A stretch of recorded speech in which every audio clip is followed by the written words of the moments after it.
Microphones and headphones provided by Audio-Technica. To learn more, head over to audiotechnica.com.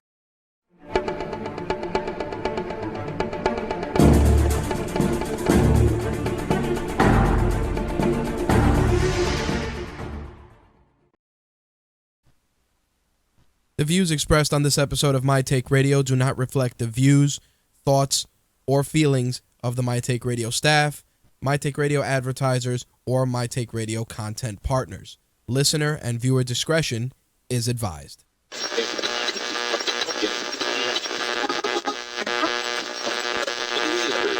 This coverage is live and uncensored, so if you have any small children present, you may want to have them leave the room.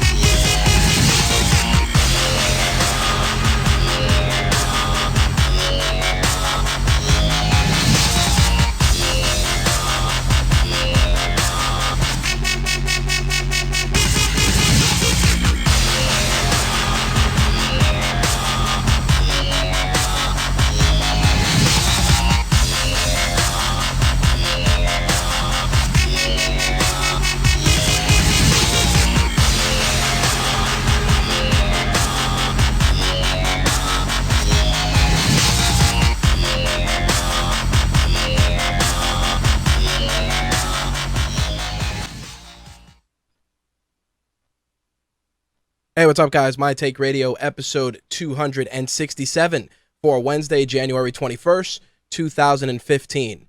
I'm your host, Rich, and our caller number is 347-324-3541. Again, that caller number, 347-324-3541. If this is your first time tuning into My Take Radio is a variety show covering mixed martial arts, professional wrestling, gaming, entertainment, and even some pop culture. As always, our content is for mature audiences. Listener and viewer discretion is always advised. All right, so let's get into some housekeeping. We got a lot of stuff on deck. Ben's going to be joining us tonight to talk some MMA. We got this past weekend's UFC card we want to get into. We're going to talk a little bit about Bellator. We're going to talk about Jon Jones' first interview with regards to his positive drug test for cocaine. Of course, there's the fallout from that. Couple of fights that are coming together. We're going to get into some injury news, and of course, on the wrestling side of things, we're definitely going to talk about Raw. I'm going to give you guys some predictions for the Royal Rumble. We also are going to launch Mortis's contest, aka Lucha Lee, who will be doing a contest for wrestling fans that can follow along with the Royal Rumble, and depending on what superstar you pick, if your number matches that superstar that wins the Rumble, you're going to win a prize courtesy of Lucha Lee and, of course, Rageworks and My Take Radio. We will be posting that later today, so you guys can definitely jump in on that. He's got a really easy-to-follow set of rules that you guys can follow along with and participate, so definitely check that out when we post it later today. We also got a review on deck for Black Seeds, which I actually went to see with my colleague Danny from Royal Flush Magazine, and that actually may be utilized for the return of the Minority Film Report. Haven't done one of those in a while, but I think we need to get some of those in there just because I know that app owners, a couple of people have asked if I'm going to do any more audio movie reviews, and because Danny got to go to the press junket, we actually have some audio from the director and from the lead actor Jude Law as well that we're going to toss in there for you guys to check out. So be on the lookout for that this weekend, as well as a couple of other projects that we're working on. Just a quick reminder, which I've mentioned over the last couple of weeks, just want to keep driving it home. By January 31st, we plan on fully integrating and merging mytakeradio.com with rageworks.net. Now, what does this all mean? Nothing really with regards to how it affects the show, except that all the shows and the live page will be on rageworks.net, but mytakeradio.com, mtrlive.com, those URLs will still work. They will just forward to rageworks.net over that weekend to make sure that everything is up and running. So the first week of February, when we start doing all our shows, you can still, like I said, use mtrlive.com or go right to Rageworks and click the live page, and you'll be able to listen to live episodes there. And of course, all the archive shows will continue to be published on rageworks.net. Now, this particular change is not going to alter anything with regards to our social media. You can still follow Facebook, My Take Radio on the Facebook fan page, and also Rageworks. Same thing with Twitter, Google+, etc., etc. All of that will remain unchanged. Now, for those of you that are subscribed to our YouTube channel, the mytakeradio.com YouTube channel, or My Take Radio TV, which you can find on YouTube, is only going to get show content, meaning it's only going to be video episodes of the show. So if you missed a live feed of the video, it will continue to be uploaded to My Take Radio TV on YouTube. In addition to that, Rageworks YouTube channel, official Rageworks, will also have the episodes of My Take Radio there, but all our other content, game reviews, unboxings, product reviews, event coverage, etc., will be on that YouTube channel going forward. So again, just a lot of stuff to process. So to recap, mytakeradio.com, mtrlive.com will both forward to Rageworks. Everything, you can still use those URLs as needed. All social media accounts will remain active, and the goal is to have both sites fully merged and integrated by January 31st. When you listen to shows the first week of February, everything should pretty much be running smoothly. There are going to be some design tweaks that we're going to implement on Rageworks just to make things run a little smoother and a little cleaner. But again, that should not detract from your experience. Now, the other thing I wanted to discuss, and I posed this to you guys both on our fan pages and via other social media outlets and even via my own personal Facebook, was the suggestion I got from one of our listeners with setting up a Facebook group for Rageworks and My Take Radio instead of going the forum route. Now, the recommendation came from the fact that, like I've said on numerous episodes, people are into just hanging out on Facebook all day, not leaving the warm embrace of Mark Zuckerberg's bosom. And because of that, we're trying to just allocate and find a way to engage you guys better, considering that the engagement just keeps getting crippled week after week and month after month. But we are giving some serious thought to possibly testing out a group. A lot of people seem to be on board with that, given that they just feel at home on Facebook. But, there's still the possibility of going all in with the forum, because a lot of people are also trying to get off of Facebook because they're trying to get all of our updates, which a lot of people continue to tell me they are missing out on. So again, if you want to chime in and share your thoughts on the matter, feel free to reach out via social media. Let me know what you think, and whichever experience works for all parties involved is what we're going to definitely go with. But I will say this, keeping all the traffic on Facebook, while it's great, and everybody can pop into the groups and engage, you're losing, we're losing the integration of all our content with a forum, meaning, we publish a post, it goes into the forum, it could create discussion there, etc., etc., etc. It's something that we've been, like I said, entertaining a bit more aggressively as of late, and I'm always open to suggestions if there's something that I'm missing, or a service that may be more user-friendly for a lot of you guys, because that was one thing that I was told about one of the forums, that the layout was it was simple, but simple to the point where it became complicated, which I thought about, and I really said to myself, that makes no fucking sense. But I understood that it was simplistic in overall presentation, but certain things that are easy to do in other forums, just people had issue with some of the other forums, embedding images and YouTube videos, all the usual stuff. So we want to try, like I said, and give you guys the best experience possible. And like Slick said, every forum is different. We actually used, I think, 3 different forums.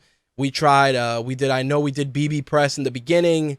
Then we did something a little bit more involved, and that was running a little smoother, but it was just putting a lot of load on the original My Take Radio site at the time. So, we're going to beta test some stuff, and once we have it running, maybe I'll reach out to a couple of you that are, regular listeners and regular people that engage with the show, to see if you guys would be interested in beta testing whatever we do, whether it's a group or a forum. I'll reach out to you guys individually off air for that. All right, so as I said, on deck tonight, we have UFC Fight Night.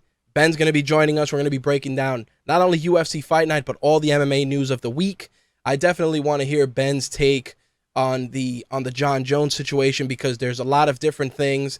There's a lot of different schools of thought with regards to how the organization, the commission, and even Jon Jones himself have approached this situation. The interview he did this week, which I saw, I just felt was very meh. It's like, I'm sorry, I fucked up, blah, blah, blah.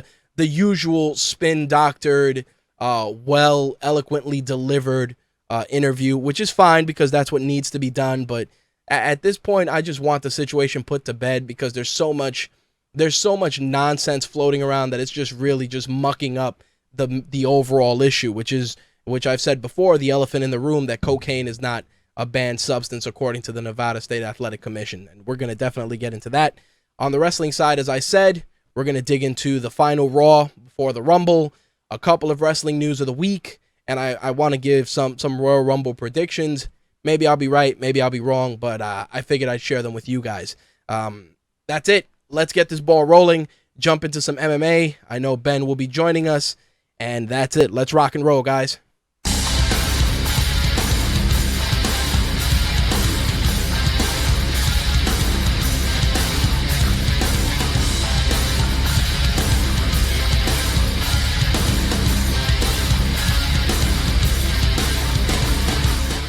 As always, My Take Radio's MMA segment is brought to you by MMA-Warehouse.com. Get all the latest and greatest training gear, fighter accessories, and so much more. Head over to MMA-Warehouse.com. Make sure to check out our banners on RageWorks.net for promo codes and other opportunities to win cool fighter merch as well. Again, thank MMA-Warehouse.com. All right, so I just got word that Ben is in the queue. Let's get this party started and jump right into all the MMA stuff for this week. Big Ben, what's up, brother? What's up, man? Man, oh man, you take a couple weeks off, Jon Jones becomes a cokehead, everything just goes south. This is what happens when you're not here. It's like just chaos. But before we get into the big stuff, I do want to kind of talk about your brand new podcast, which I know is Black is the New Black. It is a departure from the HHND. Ben actually started working on that right before the year went out, and I really wanted to get the word out, but I wanted to give him the opportunity to break it down. So before we jump into it, just let the listeners know what's going on with the new podcast and what you're going to be covering. All right. The new podcast is Black is the New Black. Is the one we were doing, HHND. It felt with that title, and it felt kind of constricting because we never really talked just about hip hop. Right. So we decided to do something called like the Black is the New Black, which basically is just me and Taylor, my co-host, are two relatively weird black dudes, and we just like we like to talk about what we like, the things we like: sports, hip hop, video games, cartoons, which is it's a little bit of everything. It's more of a little bit of everything show, and we wanted to change the title from HHND because that gave the impression that all we talked about was rap music, and there were shows that we didn't talk about rap music at all. So we started Black is the New Black. We've got we have one episode that was done, and if you go to Mixer, it's mixer.com/Black is the New Black. But I believe you can still go to HHND and it'll take you to it, because all I did was change the name there. Okay. You go there. We got our first episode already. We are working on we're trying to set a solid date for our second episode because we both got kind of busy within the last week or so, beginning of the year. But got a second episode, and we got a YouTube video coming out, and we wanted to be kind of a more multimedia experience. We got a YouTube video that I'm in the process of editing, and basically it's a little bit more of everything. So if you like anime, you like hip hop, you like sports, you like comic books, at some point we're gonna talk about all of that. Awesome. Yeah, I saw.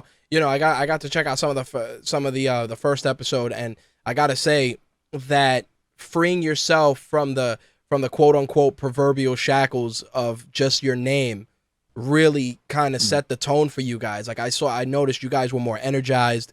You guys felt that you weren't. I noticed that you weren't going through the motions, which is good. And I think that's because the new name, new focus, and it allows you to just touch a couple of different subjects. I mean, that's kind of what happened here. You know the deal. Yeah. Yeah, we just always felt like with Double H and D, at some point we had to talk about rap music, and there'll be weeks where like nothing has happened. So, right. It just like you said, it just gave us more free reign to talk about what we wanted to talk about. There you go. So make sure you check it out at Mixlr.com. Black is the new black. Or if you still have Double H and D as a favorite, definitely check that out as well. Show Ben some support as always on Twitter, Blackout89. Let him know what you like, what you don't like. Him and Taylor definitely have great chemistry, and those guys, they deliver. So be on the lookout for the next episode. I'll make sure to share it with you guys once I get word from Ben. All right, so let's jump into UFC Fight Night 59. A huge amount of just press everywhere between, we had the NFL playoffs and everybody was already chomping at the bit. And then, the Patriots pretty much just blasting out that victory. Everybody in Boston was already hyped going into the night. Mm-hmm.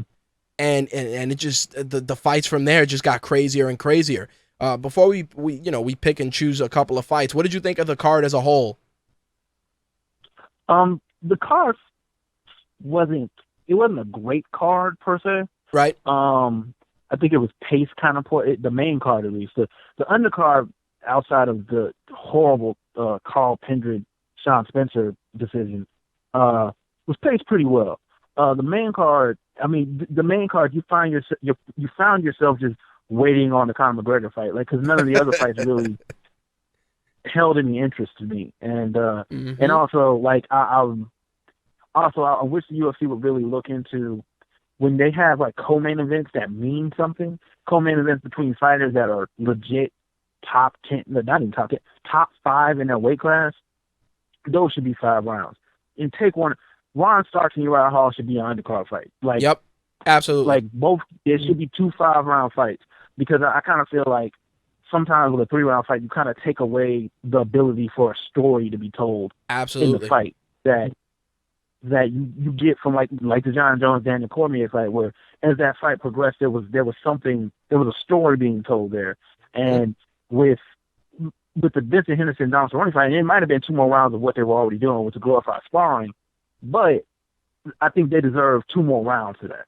Well, that's you bring up a great point, and I really felt that was the case. And there were some fights that were placed very awkwardly. I want to bring up John Howard and Lorenz Larkin, because that's a fight that you wouldn't think would be before that Cathal Pendred Sean Spencer fight. I was like, why would you put that before that fight? Lorenz Larkin's a very exciting fighter. John Howard always goes in there ready to put in the work. So I was like, why would you do that? Huh? Yeah, and he's from Boston. Right. I thought that fight was on the main card. I would no disrespect to Uriah Hall, but Ron Stallings was coming in the UFC off a loss. Yep. You kind of knew how that fight was going to go. That should have been moved off the main card and moved Lorenz Larkin and John Howard. I mean, I know Lorenz Larkin has lost his last 3 fights, but he looked excellent at welterweight. Like, move that fight up or something, because I don't know, the card, once it got to the main card, it was paced really poorly. Absolutely. And that was one of the things that kind of sucked the wind out of the sails for a lot of people. And a lot of people I talked to, just on social media and in person, they were like, man, I kind of took that time to kind of flip around the channels and come back to the card, because everybody kind of had a firm date that they knew at 10 o'clock the main card would start, and by 11:30 we'd be ready to rock and roll, and that's pretty much like clockwork, dude. 11 o'clock, you knew that you'd flip that channel and boom, that's where it was. And it's funny, the Cathal Pendred fight, a lot of people are like, yo man, fucking Sean Spencer got robbed, and I found it amusing because CM Punk started laughing. He just tweeted ha ha ha ha ha, and Cathal Pendred, that guy's been trying to get a fight with CM Punk, and he's just like, dude, you over here laughing. By the time you get into the UFC, I'll be 40, But it was just yeah, dude, and it was just like the amount of shit talking that was going, that came out of that was funny to me because, of course, everybody jumps on board and they're like, yo, they gift wrap that decision for you. And you're over here trying to shout out and kind of fuel the fire with a guy who's not, his fight date hasn't even been official yet. First of all, that fight was a complete Sloppy robbery. I don't even understand how he didn't win a round. Nope, sloppy judging, dude. In that fight. And it, like, for anyone to give him, like, okay, let's say you give him the second and third round, even though he was getting touched up in those rounds. That first round, he was blocking punches with his face and stumbled. When I saw that, like, I can't even really describe like the sound I made, but like it, like I was like, what the fuck? What the fuck am I watching? That's it. But yeah, like I just and then the calling out CM Punk thing. I think fighters should really not do that. Like I feel it like it's beneath a lot of fighters to do that. Like, no disrespect to CM Punk, but if you're a legit fighter, you shouldn't be calling out CM Punk because you know you can beat him. Well, like, he's not an MMA fighter. Well, I like that you put it. I like that you put it in such a way. But there's a double-edged sword with that. Yeah, it is beneath them because, like, yo, you're calling out a dude. That's the equivalent of calling out Manny Pacquiao, and you're an MMA fighter. You know what I mean? Like not happening. Which has been done. Which has been done. But the thing is that calling out CM Punk is here's the problem, and people they continue to not really notice that. Even though CM Punk may or may not be an MMA fighter yet, or whatever the case may be, his success rate has yet to be determined. And I talked about this the last week's show and the show prior to that. But the other thing is that I said from an MMA math standpoint, dudes are trying to get fucking paid. You know what I mean? Because that buy rate. I have no problem with that. Yeah, and that's what it is. So what happens, no disrespect to Cathal Pendred, no disrespect to a lot of these dudes, but it's just like, yo, you're not calling out a can. You're calling out a guy whose sheer name on the marquee is going to get people to tune in. Like, CM Punk, he may be ready. He may not be ready. But guess what? In terms of just dollar signs, he's moving the needle more than you are. You know what I mean? Oh, yeah. That's what kills me. Like when the Green Ranger challenged him and Mortis brought it up in the chat. When the Green Ranger challenged him, it makes sense. The guy's an established fighter. He's got some fights under his belt. He's got some victories under his belt. The dude's not stupid. There's a very good chance. He got name recognition too. A very good chance. Yeah, and there's also a very good chance he would destroy CM Punk. he might. I mean, and this is not to be disrespectful to CM Punk. It's just like he's how old is he? 37, 38? I think so. 37, 38-year-old man who already wasn't very healthy after leaving wrestling. Right. Going into a sport that is hard on your body, wouldn't be surprised if he never actually fights to begin with. Nah, he'll fight. But that's no disrespect to him. Right. But you know what it is? But yeah. With Duke Rufus, when they were on Inside MMA, Duke Rufus like, yo, I'm training him, I'm getting him ready. And every guy that has been interviewed, Askren, all these guys, they're like, yo, this guy is a sponge. And I think of, what I think of when I think about just the concept of CM Punk fighting? It's the same shit when people were bitching when Herschel Walker fought. Remember everybody like, Herschel Walker. And again, it's two different athletes at this point. But again, people had written Herschel Walker off before he put his foot in the cage. And then when he whooped some ass, people were like, I didn't shit. Even think about that. Like, and I hope they do very similarly what they did with Herschel Walker. Give him fights. He can win. Mm-hmm. Get some eyeballs on it. And right. Call it a day. There's no reason. CM Punk is not going for a title. He's never going to fight anyone who's really an established fighter. And even then, like, it wouldn't be, well, it might be sanctioned considering how the NSAC is. Yeah, let's not even, we'll get into special. that. We'll get into that. Yeah, but like most athletic commissions aren't going to actually sanction a fight with someone who's 10-0. Like, that just makes no sense. So, nope. I mean, yeah, Cathal Pendred, he knows he lost that fight. Like, I hope he knows he lost that fight. I hope so. If he doesn't, he really needs to reassess what he thinks is success. Yeah. Well, So, I was bothered when the judges were like, "Yo, it's 30-27." I'm like, "Yo, on what planet was that fight? that was what got me. Like, if you said 28-29, I would have been like, yeah, I okay. could let that rock." I mean, I wouldn't have been it. Yeah, but 30-20. How did he win the first round? Look, Yeah. Were we watching the same things? But, that's judging in MMA. Well, you know what's funny? The Uriah Hall fight. Uriah Hall, what did he have? Like 3 opponents that dropped out. Ron Stallings was like his 3rd guy. So it's like he was Philippines, some other dude, and also. Yeah, and then it's like, Ron Stallings came in there, he got opened up, and the doc was like, "Yeah, that's not happening." And I mean, don't get me wrong, I saw a close up of the cut, due to the almighty power of Reddit, and I was just like, his thought. Yeah. I was just like, wow, that's a nasty gash. Like, that looked like some straight 300. I was like, that's just not a good look. But you know what the thing is with Uriah Hall? Everybody's like, yeah, Uriah Hall, blah, blah, blah, blah. It's like, listen, Uriah Hall is cool. I like the guy. He presents himself well. But the UFC isn't doing shit to make that guy known anyway. It's like, they don't even acknowledge the fact that it's like, yo, the dude came out of Tiger Showman's. He came out of the karate birthday party camp. Like, not to shit on the dude, but think about it. Like, that's a good story. Like, yo, I don't think he's with Tiger Showman's anymore either. I don't think he's with them anymore. Right, but even still, that should have been a selling point, not only just for Tiger Showman's, but just for the UFC. Like, listen, there's other gyms out there, because everybody talks ATT, everybody talks, Winklejohn and Jackson's, they Black Zillions, you know what I mean? But it's like, yo, this dude came out of, Tiger Showman's karate birthday parties. And I'm not even shitting on him, but think about it, dude. What martial arts school did any of us take seriously that did birthday parties? None. Zero. Zero. Yeah, I mean, I think Uriah Hall has hurt himself just a bit with some of his performances. Mm-hmm. Like, I mean, even though Kevin Gastelum is a really good, like, we now know Kevin Gastelum is a really good fighter. Yep. But he still should have beaten Kevin Gastelum. True. I forget who he fought right after Kevin Gastelum. He was point fighting in that fight.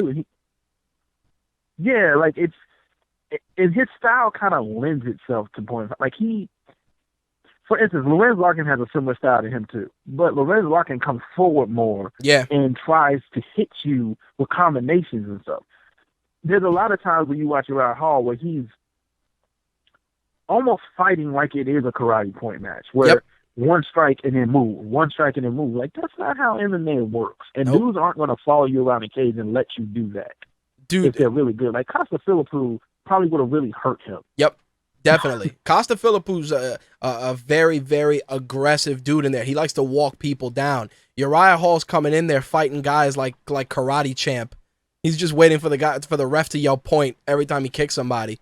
It's just like, dude, and I like Uriah Hall. I like the way he presents himself. I like the way he carries himself. He's a geek like we are. It's cool. I like that, and I could relate to the guy. But I'm just like, dude, like Greg Jackson, yo, go out there and get some fans. Like, that's what it is, Yeah, I mean, yeah, yeah. It's foul, but it's true. So let's talk. Know, man. Let's jump into the Cerrone Benson Henderson fight, because a couple of things came out of this fight. I watched the fight twice after the conversation you and I had off air, and I can understand how they gave it to Cerrone, and I also understand how they could have given it to Benson Henderson. I think from a technique standpoint, Benson Henderson was showing us some really, really evolved technique. He was he was borrowing a lot of stuff from the Jon Jones camp. Punches to the thigh. He was doing a lot of the really, really, really solid technique. But my problem is, and this goes back to what we were just saying about Uriah Hall, when I watched the fight the third time, I was like, yeah, dude, technique is great, but Cerrone was eating a lot of that shit.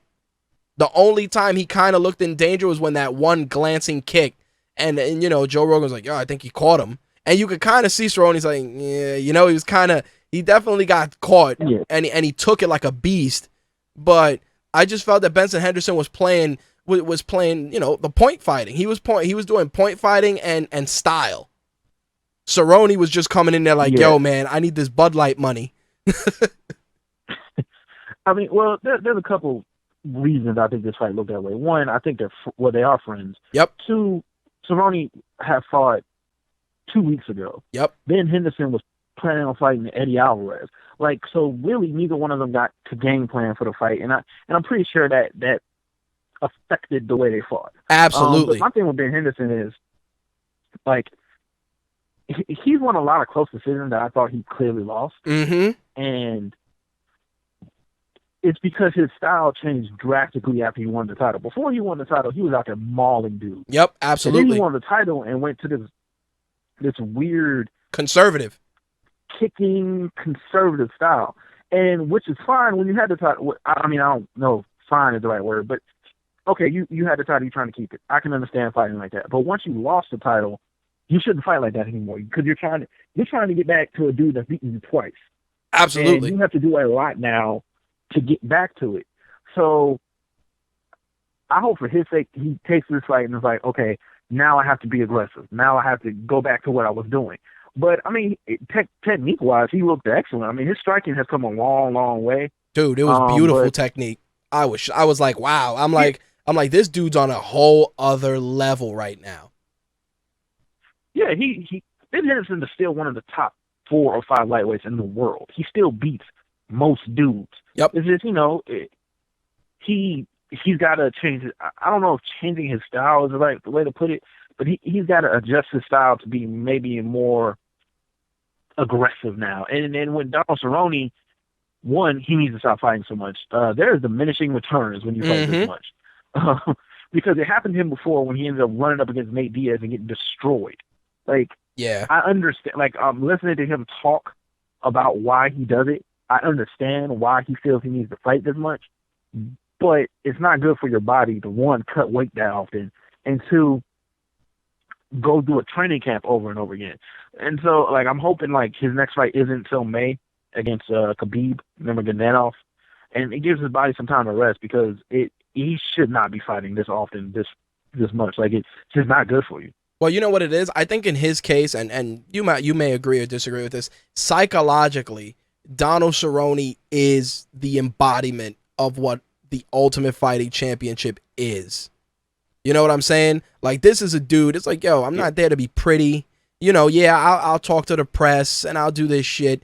But he's just like, eat, sleep, fight, repeat. That's it. That's it. Or in his case, you know, eat, drink, fight, repeat. Yeah, is that, and like I feel like he doesn't have the same goals as everyone else. Like some people have like the goal, like, oh, I want a legacy. He doesn't. He's not trying to get one. Yeah, like, I mean, I'm sure he wants a belt, but it's not something that he's gonna kill himself over. Like, right. He just likes the fighting part. Right. And that, you know, when I was watching the open workouts and he comes over to Bendo and he's like, yo, man, you know, friends could fight. And, you know, when they were like, yo, let's go out there and get this $50K. You know what I mean? Like, that reestablished what you and I talked about before. It's like, yo, MMA, friends and teammates can fight each other and come out still being cool, you know? If you can't do that, then you don't know how to conduct yourself in the business of fighting. Because those guys, you saw, they're like, yo, you ready to do this? Dudes were hugging in between rounds, because these guys, that's what I'm saying, like old school, like, yo, we just going to go out there and take this money and get paid and give the fans a show. I mean, well, you know, what you were saying about a glorified sparring session, you know, it was funny because it was to a degree, but there was also real respect there because both dudes are dangerous. Yeah, I mean, they clearly respected each other. I mean, they had one really close fight. The other was like a blowout, but kind of somebody slipping into a guillotine. But they're friends, and that's how a fight between. Well, I hope that's not how all fights between friends goes, but it didn't surprise me the fight looked that way. It didn't, but you know what the thing was? It was funny when he went to the stool, and the dude was like, "Yo, you gonna turn that up to second gear now or what?" You know, like I like that because it's like they're like, "Yo, Cerrone's like," and you know he's not gonna say nothing because they were like when they were like, "Yo, you got any injuries or anything coming in?" He's like, "Yo, I'm not telling you that." Like I liked when he did that because he again old school, man. Yeah. So, I mean, the fight could have been better, but I mean, I'm not stressing it. The fight could have been better, yeah, but that's how it happens when he fought 2 weeks ago. So, yep. Hopefully for both of them, they move on and both go on to bigger and better things. I hope Benson Henderson stays at 155 because I think 170 he might get killed. Good for him to go to 170. He might get killed at 170. He's a big lightweight. Yeah, he's a big lightweight. He is nowhere near a big welterweight. He's not even a small welterweight. So you think he'd make that 55? Yeah. I mean, it looks like he makes 155 fine. So I'm just hoping he doesn't I don't know. Like 170, I just think will be a bad idea for him because there are dudes that are huge at 170. I misspoke. 140, 145 is what I'm saying. You think Benson can make 145? No. Maybe by cutting off a leg. Cut off that hair. I mean, he's not that he's struggling to make 155, but it doesn't look like an easy cut for him to make 155. Right. So I highly doubt he can make 145. You know, watching him fight, I saw a lot of similarities. You know, obviously you see the influence of Jon Jones in there, but you also see young up and coming GSP in Benson Henderson style. Little bit. Well, especially when he was more aggressive because old school, like GSP before, like early in his career was hurting people. Yep. Monster. So, yeah, I can see that. You know, and I think and Benson Henderson, dude, another guy. Marketing machine. You can market that guy super easy. I mean, don't get me wrong. Obviously, you know, some people may not vibe with the, you know, with the holy roller aspect of it. But dude, again, another guy, instant role model, clean cut dude, exciting to watch, well spoken, donut. No, you know, unless you're a hardcore fan, people are like, oh, that was the guy that caught the Showtime kick. Yeah, I mean, he could be marketed, but it seems to be the UFC, unless you're Conor McGregor, yep, not really putting a whole lot of super effort into marketing you. Well, let's talk about that because that's obviously the main event. You know, we were laughing because when the fight started, Joe Rogan's like, yeah, Dennis Seaver, top 10 guy, yeah, you know, dangerous guy. Blah, blah, blah. By the middle of that first round. The worst fighter he's fought. Dude, in the second round, he was like, Joe Rogan's like, I don't know, man. He doesn't look like he belongs in there with Conor McGregor. I'm like, motherfucker, you were the same guy that legitimately said this dude was a killer. like in the first 5 minutes. Dude, I was dying. But don't get me wrong. We did see some really good striking out of McGregor, but again, MMA math dictates that shouldn't have been a title fight making opportunity. We all know that. You and me and a dozen others are like, yo, he should have been fighting Frankie or Chad Mendes, Frankie, you know, and getting that opportunity. Yeah, I mean, like I don't have an issue with Conor McGregor because I feel like Conor McGregor, one, is good for the sport. Yep, I feel like dudes that can market themselves and make themselves money is good for the sport. Absolutely. My problem is more with the UFC clearly protecting him. And he might not even need this protection. Nope, he might not. So, because, I mean, we don't know what he looks like against a guy like Chad Mendes or Frankie Edgar, even though I think Frankie Edgar would probably beat him. But we don't know what he looks like against these guys. Dude, that reach is a problem. That reach is a problem, but we also don't know, like, I mean, Frankie's fought a lot of bigger guys and been able to take them down and outstrike them. So, I mean, my whole thing with Conor McGregor is this. UFC is clearly protecting him to get to Aldo. Mm-hmm.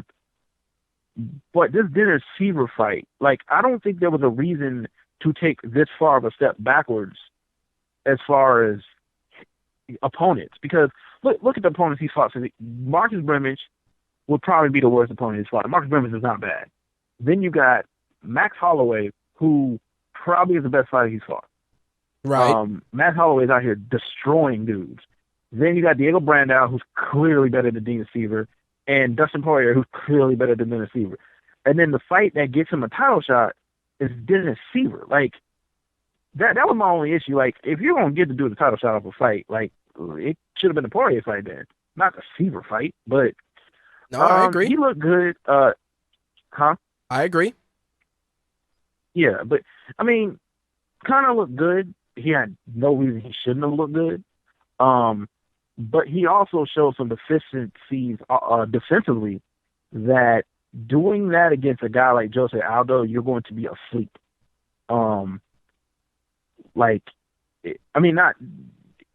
He showed some things that I think Jose Aldo could take advantage of. And,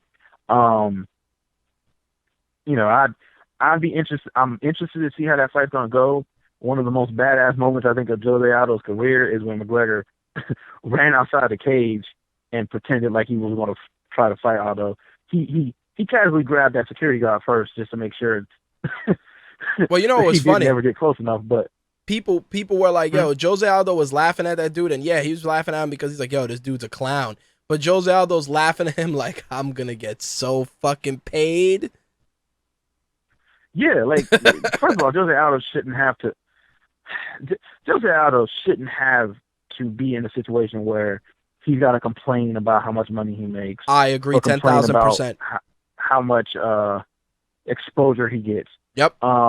Yeah, he himself needs to be more marketable, but there's a language barrier, and there's the fact that his personality isn't Conor's. But I mean, this is going to be the fight that gets him the most paid. And personally, if they can get Jones as the main event, and McGregor as the co-main. Yep. McGregor and Aldo as the co-main, that might do $1 million. Easy. Well, here's the funny thing. I pulled up the latest UFC rankings, and I just want to break this down for you. Number 10 now is Jeremy Stevens. Dennis Seaver dropped to number 12. 9 is Oliveira. 8 is Lentz.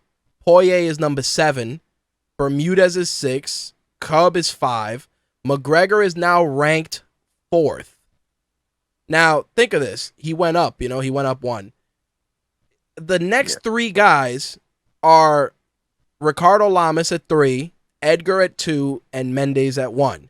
So, again, MMA math should have dictated that Conor McGregor's fight this past Sunday should have been against either Lamas, Edgar, or Mendes. Period.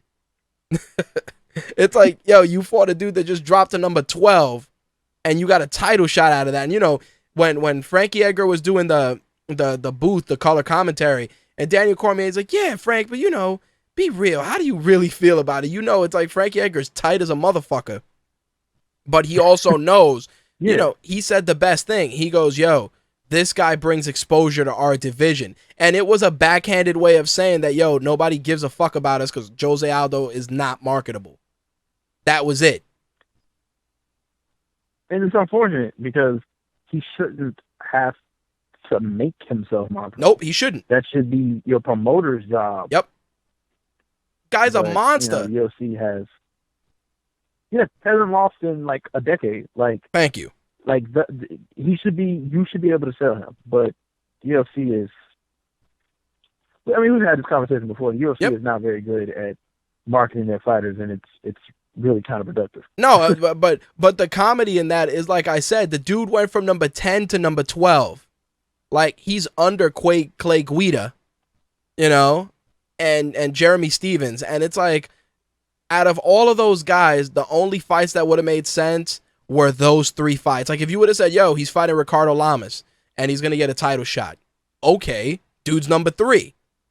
Not a problem. But it's like Edgar is fighting Mendes. We know that's going to happen. But it's like, yo, he could have at least fought Ricardo Lamas.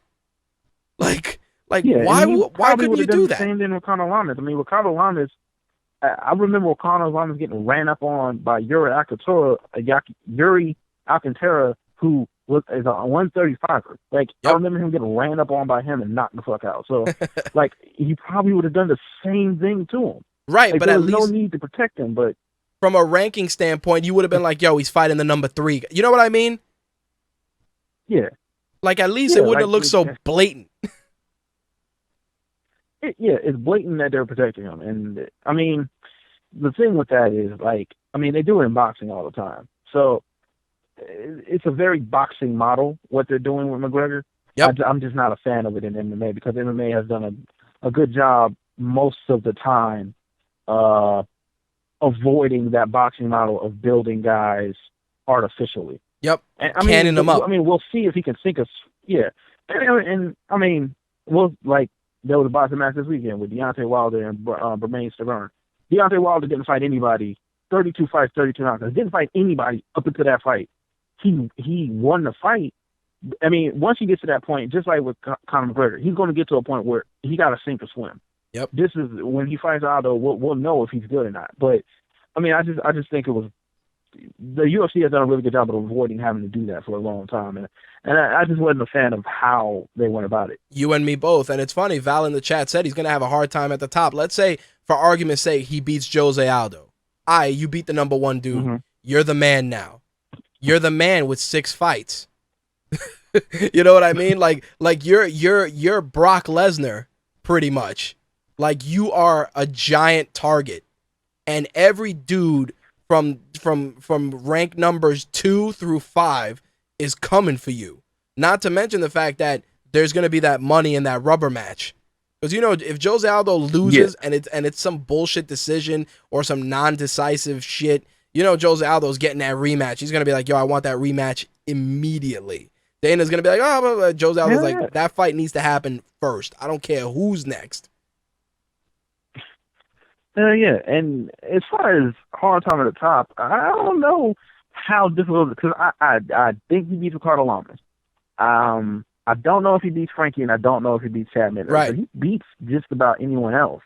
Right, but that's the thing, though. Think about it. It's like that. If it was a question where we're talking Anderson Silva or Jon Jones, where it's like dudes get to the top and they're just thrashing everybody that comes their way, but you beat the number 10 guy, you fight the number 1 guy, maybe you beat the number 1 guy, and yeah, that you might cement your legacy with that. But yeah, you beat the number 1 guy, but if you didn't beat him decisively, it's all a matter of staying number 1. You get what I'm saying? I think that it's harder for him. It's going to be harder for him staying number 1 and keeping it exciting if he's fighting, you know, if they're giving him cans, you know what I mean? Like if he were, you know, to win the belt, it's like, yo, he's fighting the number 6 guy. Like, no. You know what I mean? Like, the next 3 guys should be the next 3 opponents. I kind of think they won't be. I mean, once you get the belt, they can't. You really can't just shove guys into title shots at that point. So I don't know. We'll see. We'll see. I want to what happens with him, but go ahead. But go ahead, bro. No, I was done. No, I was gonna say okay. I wanted to just kind of backtrack a bit. Did you get to catch the Bellator card? Because they were off to the races on that card. Yeah, I caught it. I was shocked that Daniel Strauss got choked out. Shocked. Like, in such a nasty fashion. Dude, that was a nasty choke. I was like, oh, that guy's, like, he folded him. I was like, oh, that's a bad move. Yeah, I mean, it wasn't a fight. Like, he made a mistake by going for a Kimura while not in guard. Left his neck out there.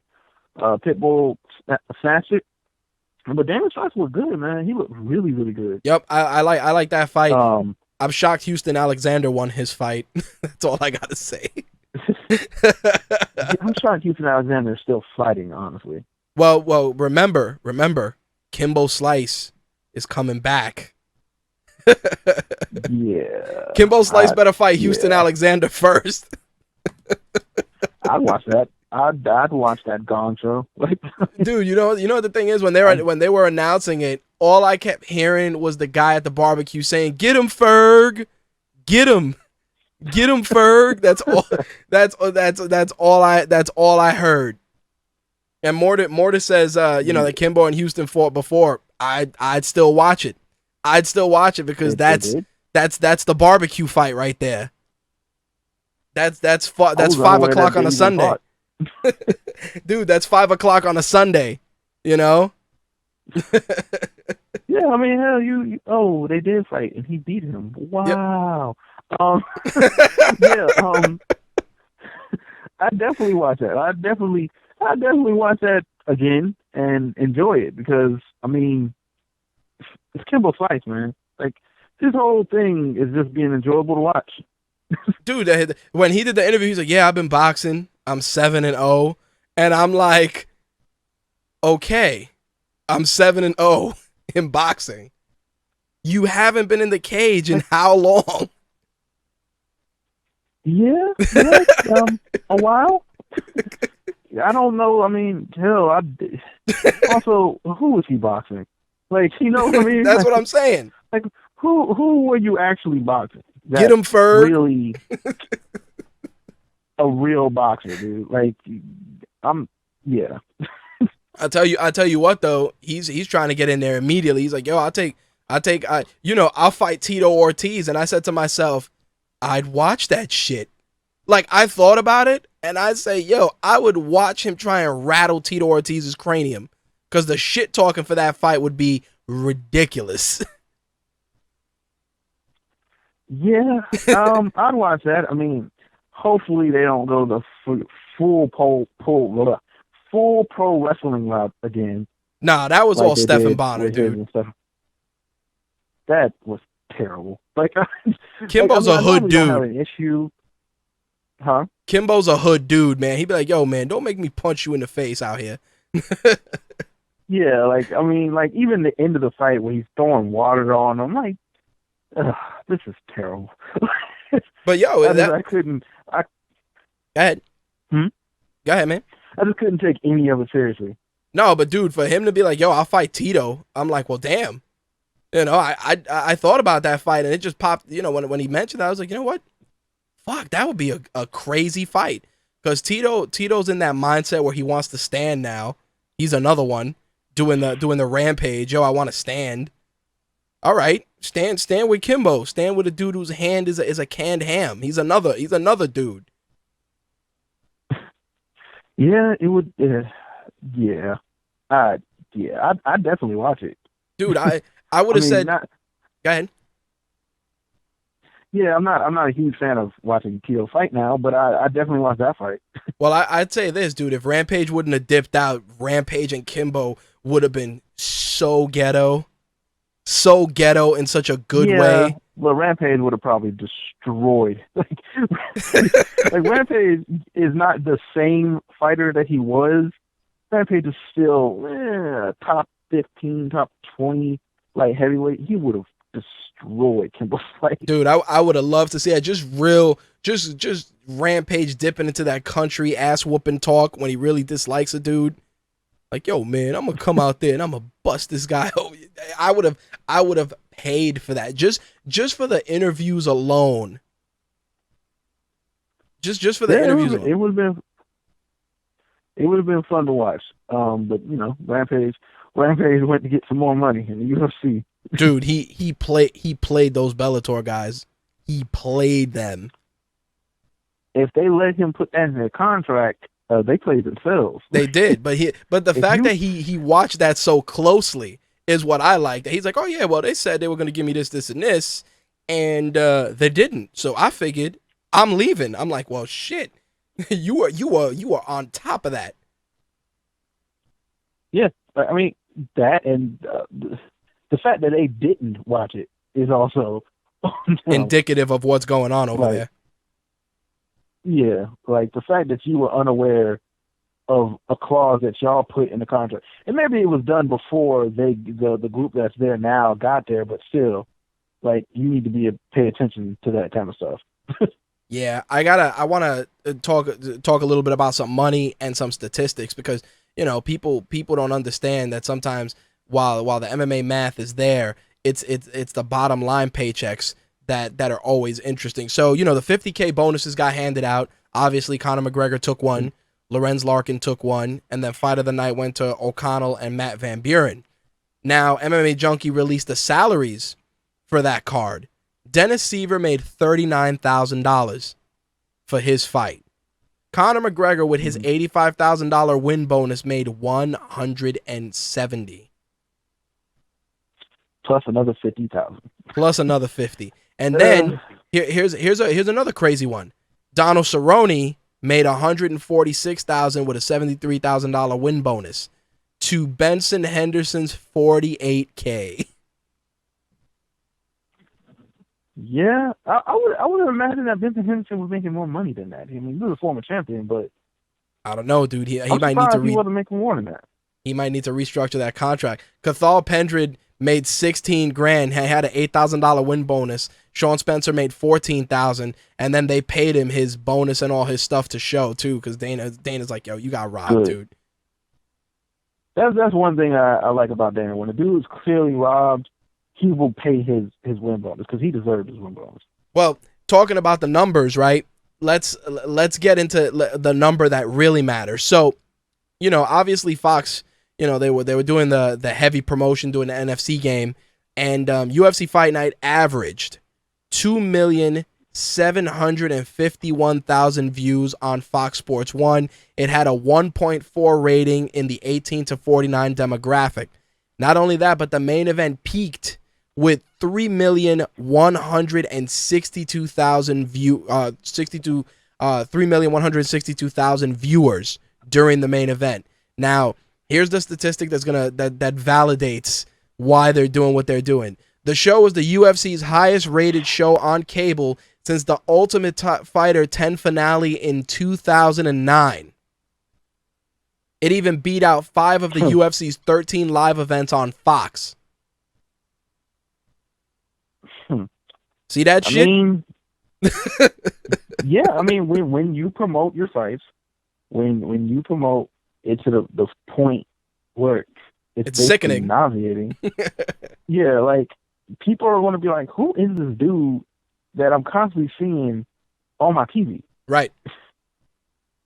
So, I mean, I'm not surprised that it did well. Well, I would be shocked if it didn't do well. Well, the thing that gets me is it was the third most viewed event in the history of UFC Fight Night, which started in 2005.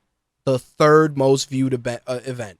And mind you, we were joking about this a couple of months back where we were like, yo, is the UFC even cracking hardcore buys anymore?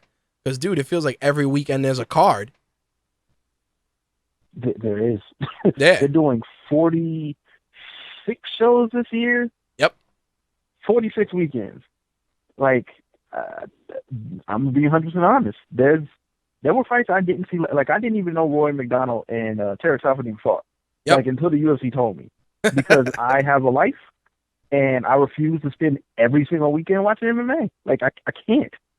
I can't front, though. I am ready for Rumble and for Gustafsson to go down this weekend. Don't get me wrong, dude. Oh, I'm most definitely ready for that. Like, I want to see that, but, like, it is a bit of a investment because what's this, 3 weekends in a row? Like, actually, it's about to be 4. Well, I'm not gonna front, dude. That Nick Diaz Anderson Silva card, aside from that fight, the rest of that card is just not $60. Like, I hate to be the bearer of bad news, but it's like, have y'all looked at that card?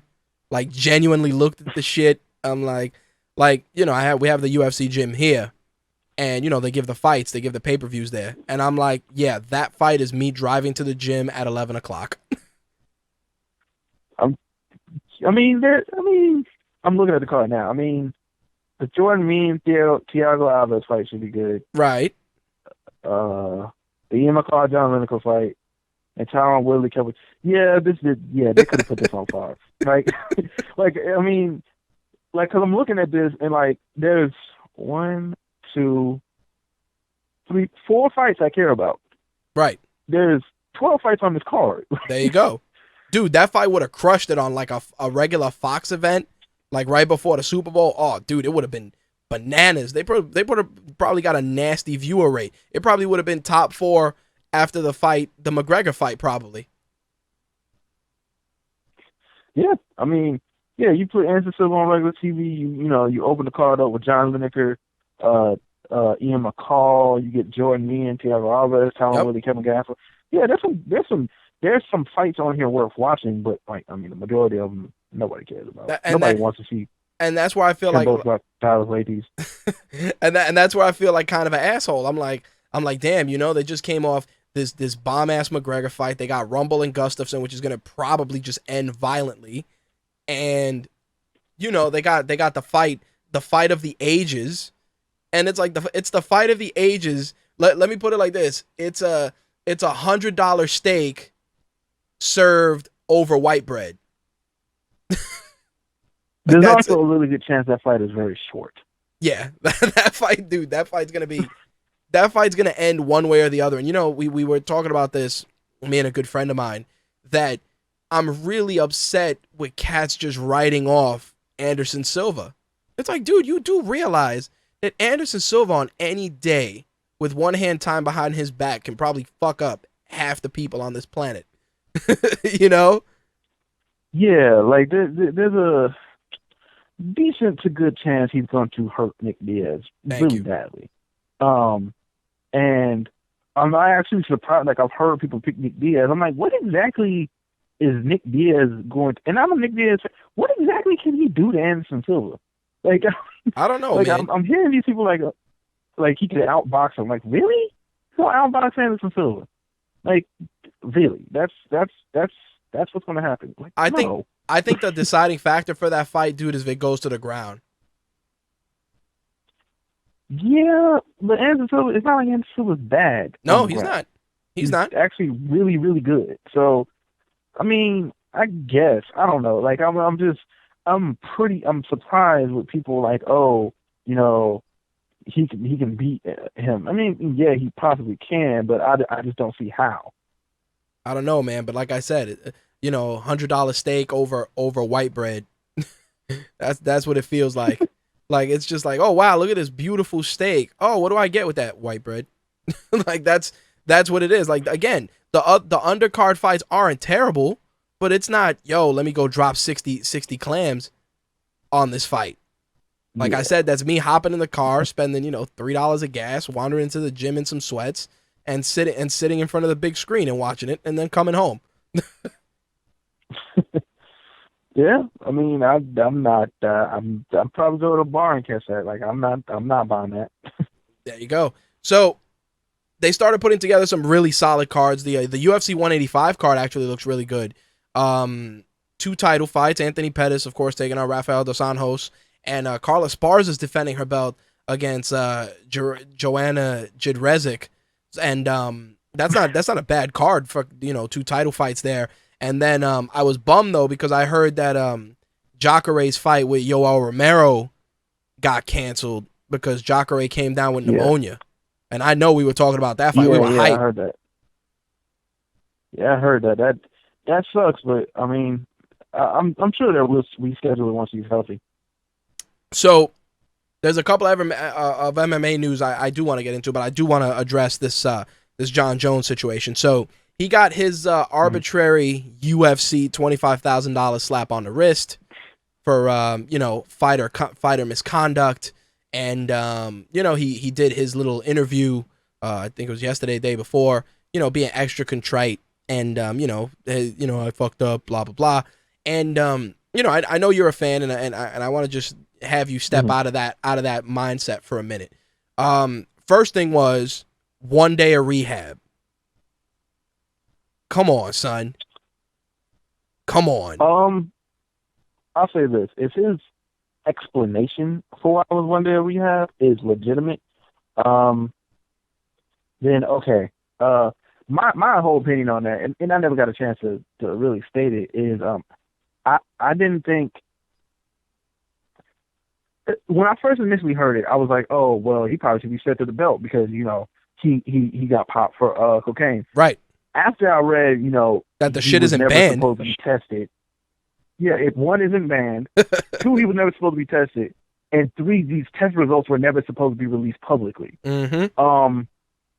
Then I had to reassess, like, okay, this is a problem because now though something should be done to him, this is more of an issue with the NSAC now because they fucked up royally, and now everybody's looking at him like, yo, you're doing cocaine? And he's like, well, yeah, but there's no reason anyone should know this. Right. Now, my whole thing on it was basically, one, if he's a cocaine addict, which I highly doubt he is, because, I mean, it's hard to compete at a super high level while having a crippling cocaine addiction. This is true, but go ahead. I'll let you finish. Yeah, I doubt he's an addict. Now, has he used it? Has he probably used it multiple times? Yes. Does he? If it becomes without knowing his usage per se, I can't jump to the conclusion that he's an addict. All I can say is if he has a problem, he should get help for it. Okay. But my thinking is, one, the rehab. I feel like that was a publicity stunt told to him by the UFC, like, you need to go to rehab. Mm-hmm. And even when they called him, he was probably like, I don't have a problem. You need to go to rehab because this looks bad. Yep. And then he goes and he's like, I don't want to stay here. And he leaves. Now, what should have been done, and the best, in my opinion, what probably would have been best is, okay, he gets popped for cocaine. He releases a statement that day, like, I'm not an addict, but I messed up, did some cocaine, I messed up. I'm going to seek family, I'm gonna seek family counsel. I'm gonna seek alternative counseling mm-hmm. for this. Because as soon as you say rehab, people are like, oh, well, he's gonna addiction. As soon as you say rehab, people are jumping to addiction, and I kind of feel like the rehab wasn't his idea. I can agree with that. So, yeah, so I kind of feel like once he got there, he was like, well, fuck this shit. I don't want to be here. and if he legit doesn't think he had the problem, then you're telling you're 27-year-old rich grown ass man, like, hey, you need to stay in a rehab. Like, I don't feel like I have a problem, so why am I here? So that's my first thing with that. A lot of this comes from the NSAC fucking up. Like, his results shouldn't have been publicly released, it seems, and he could sue them and win, and they would be and they are completely in the wrong for this. Now, he needs to get, like I said, he needs to get help if he has a problem. But I just don't. I have a hard time believing he's an addict. Well, here's where I stand with it, and I just got a communique from a good friend of mine. He says to me, and I quote, he goes, "Mad wrestlers are cokeheads. You can still perform and be an addict." And that right there is exactly what I was going to address, the elephant in the room. You can be an addict and say, I'm not an addict. Let's be realistic, dude. Drugs are drugs. What got me, and this goes back to what you said about the NSAC. First of all, the fact that, you crucify a dude that smokes a blunt, but you don't even have coke on the list. Like, it's not even a question of, oh, it's a recreational drug. No, motherfuckers, it is coke. Rich people crack. You know what I mean? Like, still a drug.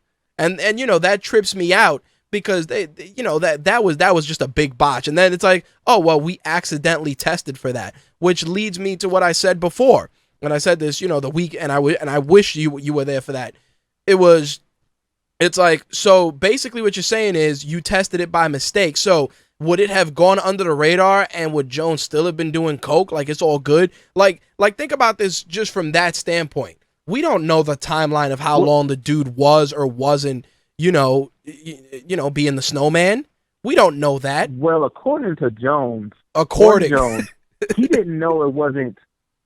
And I kind of believe this because I have when I wrestled in high school, I had no idea what was on the banned substance list, and I got in trouble once for taking was it Star Caps? It was a diuretic, and I got in trouble for it. I had no idea what it was on the banned substance list. He said when he got tested initially, he knew he was on pop, And when the anchor or the interview was like, well, did you know it wasn't on a banned substance? He was like, no. So there's a good chance that he didn't even know that it wasn't on the banned substance. Right. But that's just crazy. Like just think about it. Exactly what you were saying about the NSAC. It is crazy. You know what I mean? Coke, speed, you know, you know what I mean? Like none of that is there strictly from just a life perspective. You know what I'm saying? Like you go to a job. Also, you go to a job, you know, not to cut you off. You go to your job. You get a random drug test. Mm-hmm. Just because, you know, you do or you don't, the drug use doesn't impede your job, doesn't mean that if that shit don't come up, you're not getting called into HR about it. You get what I'm saying? Like just it's like, if I get popped for drugs. Thank you, but that's what I'm saying. Like it's like, oh yeah, it's okay. Yeah, hey guys, you know, it's just a little weed. No, like that's what gets me. And then, you know, Dana White fucking. Oh, you know, dudes that are on weed, I'm cutting them loose, and then we're gonna give John all the help he deserves, and it's like my buddy said, he's like, of course he's gonna do that. Motherfucker's the goose that lays the golden eggs. You know, he's not gonna throw the motherfucker under the bus. But I will say this: the fact that they just sat idly by and kind of just came up with this arbitrary $25,000, you know, because of personal conduct, it's like, no, like the dude, it's like, here's what you're going to do. It's like, you're going to do 3 months of rehab, you know, just to make sure that we can sweep this under the rug. Like you also got to look at it from an organization standpoint that, yeah, one day, no, motherfucker, 3 months. You know what I'm saying? Like whether, and to go with what you're saying, hey, this isn't my scene, this is not my scene. It's the bigger picture. Hey, you're the face of this organization. You're a Reebok signed athlete. We put all this money into this shit, and they're marketing the fuck out of you. You need to at least suck it up and do 3 months. At least. And that's what that's what I'm saying. Like I feel like first of all, the UFC handled this incredibly poorly. Yep. Because apparently they knew in December and didn't tell him or his camp or anybody, because they were like, we need to have this fight. Like, you can push the fight back. Like, there was no reason this could have happened. You don't even have to specify what happened. Exactly. You can be like, Jon Jones got injured. Or just personal issues. Personal issues. The old personal issue line. Yeah, and even though you can tell Daniel Cormier what happened, or you can allude to Cormier what happened, so he doesn't go in the media like he's ducking me. Right. Because or you couldn't have him do that and build up more stuff for the fight. Exactly. You said personal issues. You moved the fight back to what, March? Or would it be? Yeah, at that point. No, February. You moved the fight back to February. Right. He goes to rehab. He gets out. You still have this big fight. There was no reason the UFC should have sat on this information. If you really cared about Jon Jones, the person, right, you would have been like, "Yo, like, what are you doing? Like, you're like a month out from one of the biggest fight of your career. What are you doing at this party doing coke?" Yeah, the dude's a wallet with legs. Say what? Dude's a wallet with legs, you know? It's just like, yo, there's a wallet with legs, just open it up and take the money out. Like, that's what they looked at, and they handled it poorly. And like and you and I talked about this on air. It's like, listen, if this was something that the organization knew about, then they should have put the fire out immediately. Not when, you know, Kevin Iole is dropping an article like, yo, Jon Jones got popped for coke and the internet collapsed on itself, you know? Like, Dana White and the UFC should have been like, you know, we were informed of some personal conduct issues with Jon Jones relating to substances that are not banned, but that are not substances that he should be taking. We're going to address the matter in-house. The fight will go on as scheduled, and that's it. You know what I mean, dude? Just throw the water on the fire before the fire burned out of control, because that's what happened. As soon as Kevin Iole dropped that article that afternoon, you know, you messaged me, I think it was at 5 o'clock, like, yo, can you believe this shit? And I'm like, it was around 6 o'clock when I started seeing it just show up in my RSS feed and show up in my alerts, dude, and everybody at that point had it. And then it got insane at that point, because then you saw his testosterone levels, which has been proven, like, after the fact that he wasn't taking anything. Right. But then people saw that and automatically were like, oh, now he's on steroids. Like, it spiraled so far out of control when the UFC could have put the fire out from the jump. Yep. In all seriousness, Jon Jones should probably look at suing the NSAC. And if I were Jon Jones, I would. Even if I actually have an issue. Well, the thing that got me, something that should have been released. Yeah. Well, that was the thing too. That they were like, yo, they asked for us to make the results public. It's like, who asked for the results to be made public? Who? Because that was some shit they put out too. I doubt it was UFC. No, the fuck it wasn't. Who? I doubt it was Jon Jones. Thank you. Who did like, that? Who? Why did you have to? Right. You actually didn't have to. Who was this third party? In Las Vegas, I think technically the results are public record. Right. But I forget how it's worded, but they don't technically have to release them to you. There you go. So but who was the third party? For them? Yeah, who asked you for them, and why did y'all feel it was in your best interest to release them? Mm-hmm.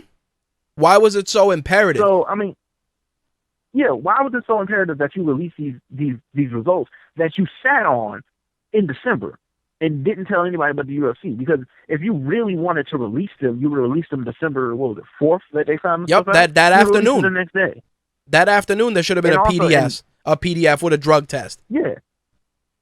And also, if I'm Jon Jones, I'm also suing them for some defamation, because then you're dropping my TE levels and having everybody, before they even came out and said they did the CRT test or the CIR test. I forgot what the carbon test is the test they want to go with. Yeah, the one to see if he's really taking something. Right. They didn't even say they did. They just released that paper and didn't say they did this test. So then you have people looking at it like, well, his testosterone levels are really, really low. And, that's from masking agents. And don't release anything saying, hey, yeah, we actually did the test to check that. They just released the paper and just let it float out there. Yep. And then you got Victor Conti coming around talking about, well, that looks suspicious to me. Like, but look who's saying that shit. Victor Conti was a. Yeah, it's also Victor Conti. It's also Victor Conti. But, I mean, not just him, like other people coming out, well, that looks suspicious.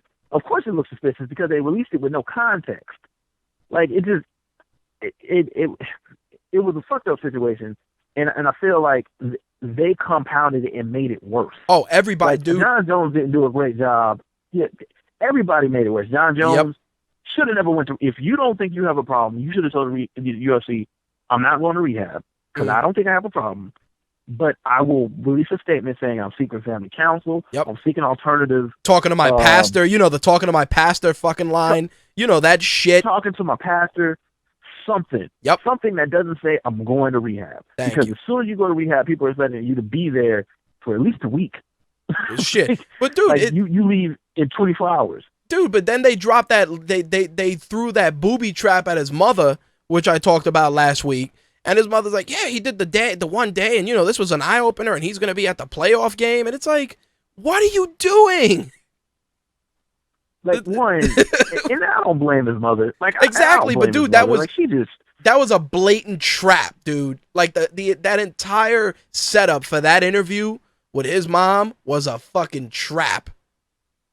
Yeah, because she not being media savvy. She's like, yeah, I picked them up from the rehab center. Like, she wasn't even thinking like, oh, well, they're trying to slander my son. Like, no, just pick them up from the rehab center. Like, he only did it one day. Like, like, but you know what, though? So many different things. Okay. Go ahead. I'll let you finish. Oh, there's so many different things. And also with Jon Jones, like, there's this dislike people have for him. But I got... Some of it is bordering on irrationality, but just compounds that. You were talking earlier about Jon Jones suing and all this stuff, but I'm gonna be as real as could be, because you're my colleague. I consider you a friend. Yeah. But let's be fucking real. He perjured the fuck out of himself with that shit with the Nike deal. So he can't even fucking open his beak that he's suing any fucking body. Let's be realistic. The minute he even says... I remember that now. Yeah. The minute he goes, well, you guys, damaged my character. Oh, we did, but who perjured himself? Like an asshole. Like, listen. Yeah, I mean...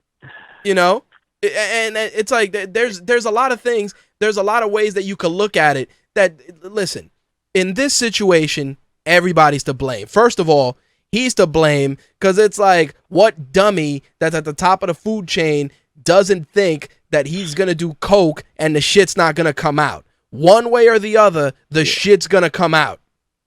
You know?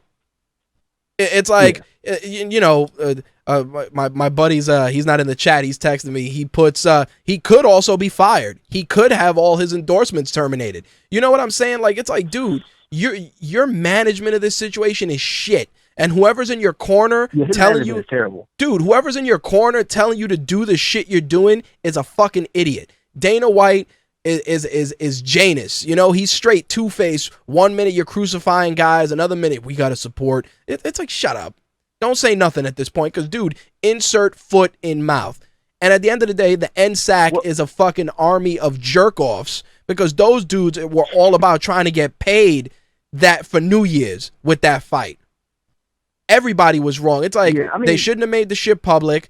He should have been held more accountable. His stupid $25,000 suspension, his $25,000 fine, motherfucker wipes his ass with that fine. That's number one. Number two, his haphazard fucking, throw myself on the mercy of the court interview that he did on Fox Sports 1 was a fucking joke. It's like, dude, just let the guy rock. Suspend him or make him go to mandatory rehab and make sure he's cleared and make sure that he takes random tests because it's true. This is a business. Last time I checked, if I did coke and went to work and peed in a cup, I'd be fired. So would you. Yeah, same with me. Yeah. I mean, my thing is, if what he says is true and we have no way of knowing it. Absolutely not. About the outpatient thing he's doing with the rehab center, then I have no problem with what he's doing. If that is true, if they're going to be randomly drug testing him, coming to his, because I've heard it's stuff like that. Because, okay, and that's fine. We have people, that we have, cause, I work in a prison. We have inmates that, after they get out, they have to go through some kind of rehab program. Mm-hmm. I've heard of that. Now, when I heard that, I was like, well, that sounds like something we do at the prison I work at, or the center I work at. But if that's true, okay. But everything else in UFC, and not so much Jon Jones, because I kind of feel like Jon Jones, after doing the coke, there wasn't really much else he did after that. Because he did the coke, and then after that, it just all happened to him. But dude, what the fuck else are you doing?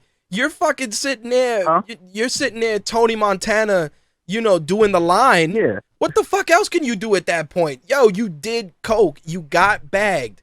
It's like, just take the L. Yeah, no, that's not what I'm saying. I'm not absolving him any kind of. Oh no, I would hope not. He's the reason this all happened. No, he's the reason this all happened.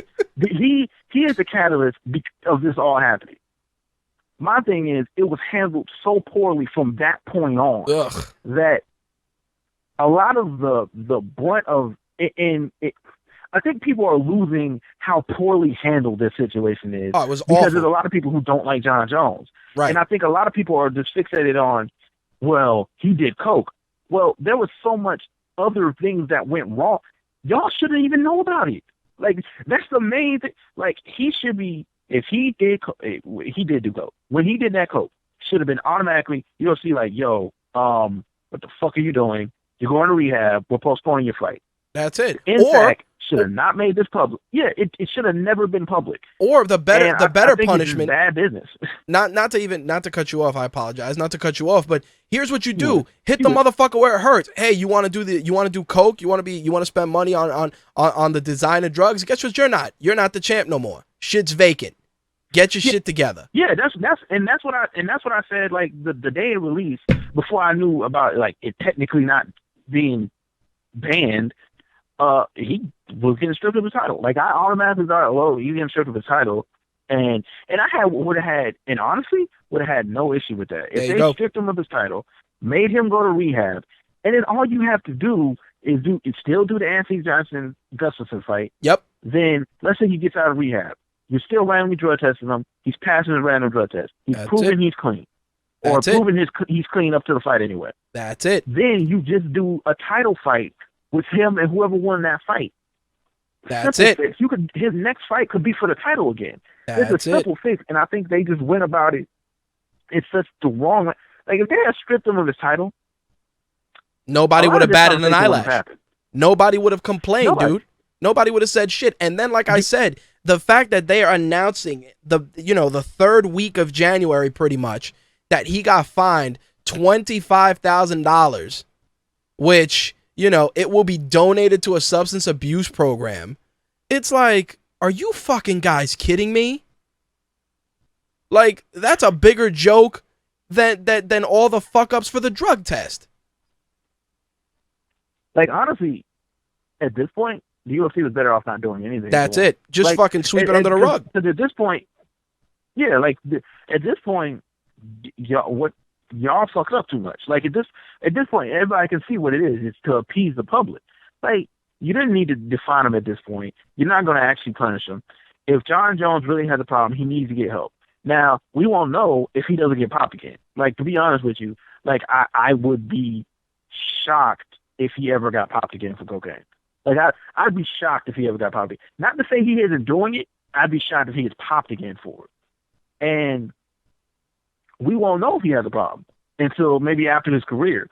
But the UFC, if they really cared about him as a person, would have jumped on it from the jump and been like, yo, you're going to rehab for 3 months. Like, we're not even going to have a conversation with you. There you go. If you're going to rehab. If you want to keep your belt, you're going to rehab for 3 months. Yeah, well. Or however long. But I mean, they did a poor job of it. But that's because everybody's been saying, and a lot of the people that I know, off air said the same thing. Dude, they don't give a fuck about that dude.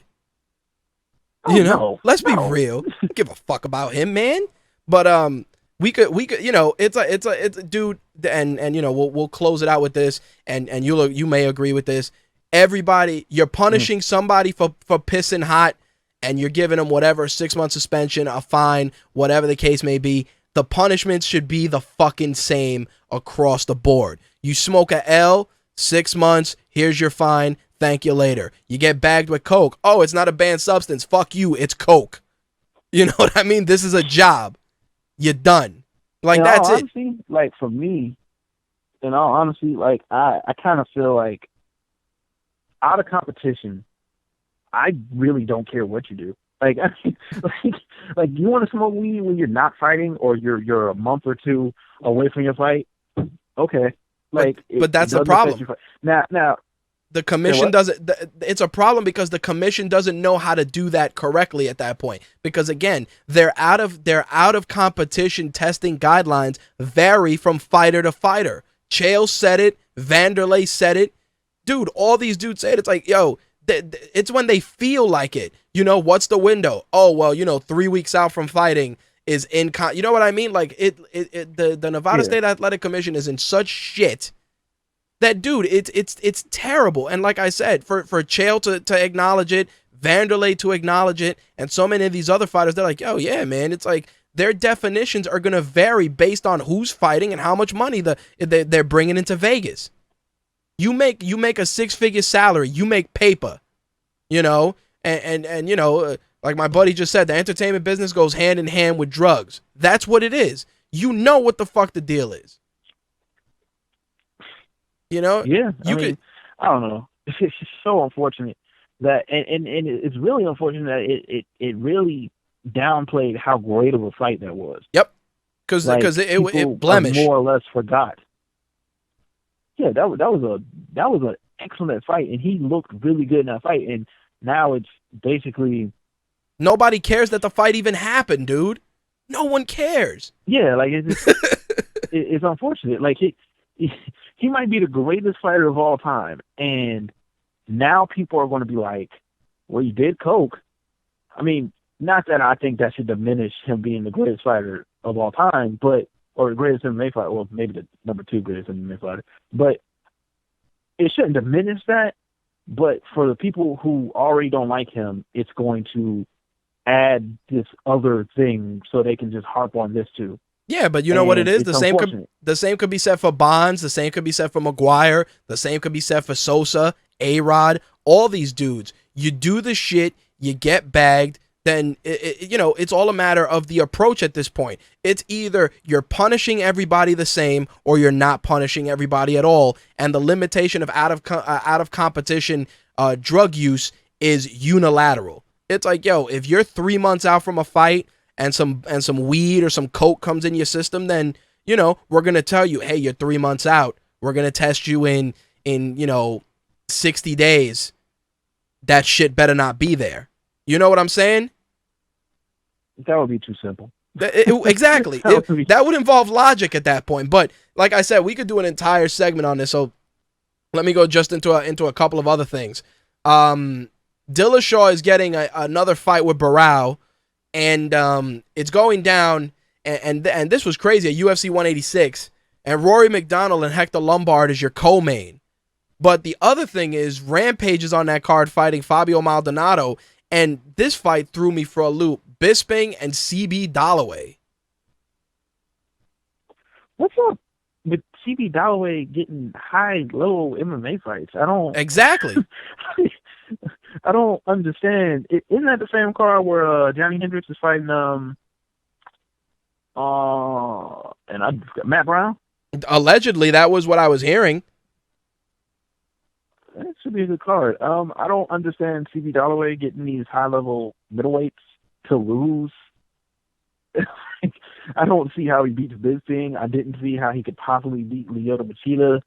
I just, I don't understand. The Rory McDonald Hector Lombard fight, even though I have a pretty good idea how that fight's gonna go, it's a decent, good fight. I just, you know, Hector Lombard's probably going to be stuck at the end of Rory McDonald's jab for the entire fight. But, you know, I'm interested to see how the fight goes. And Roy, TJ Dillashaw fighting Hannibal Barao, I would have much rather seen Dominic Cruz, but for some reason his knees can't stay together. Yeah, well, I don't know what that dude's career might be a wrap, dude. I hate to say it. Yeah, and I really feel bad for him because he came back and looked amazing and then tore his knee again. Like, I feel bad for him. Like I know that's got to be depressing. Like, yo, I waited 2 years, tore both my ACLs in 2 years. Like, just I kind of feel bad for him. But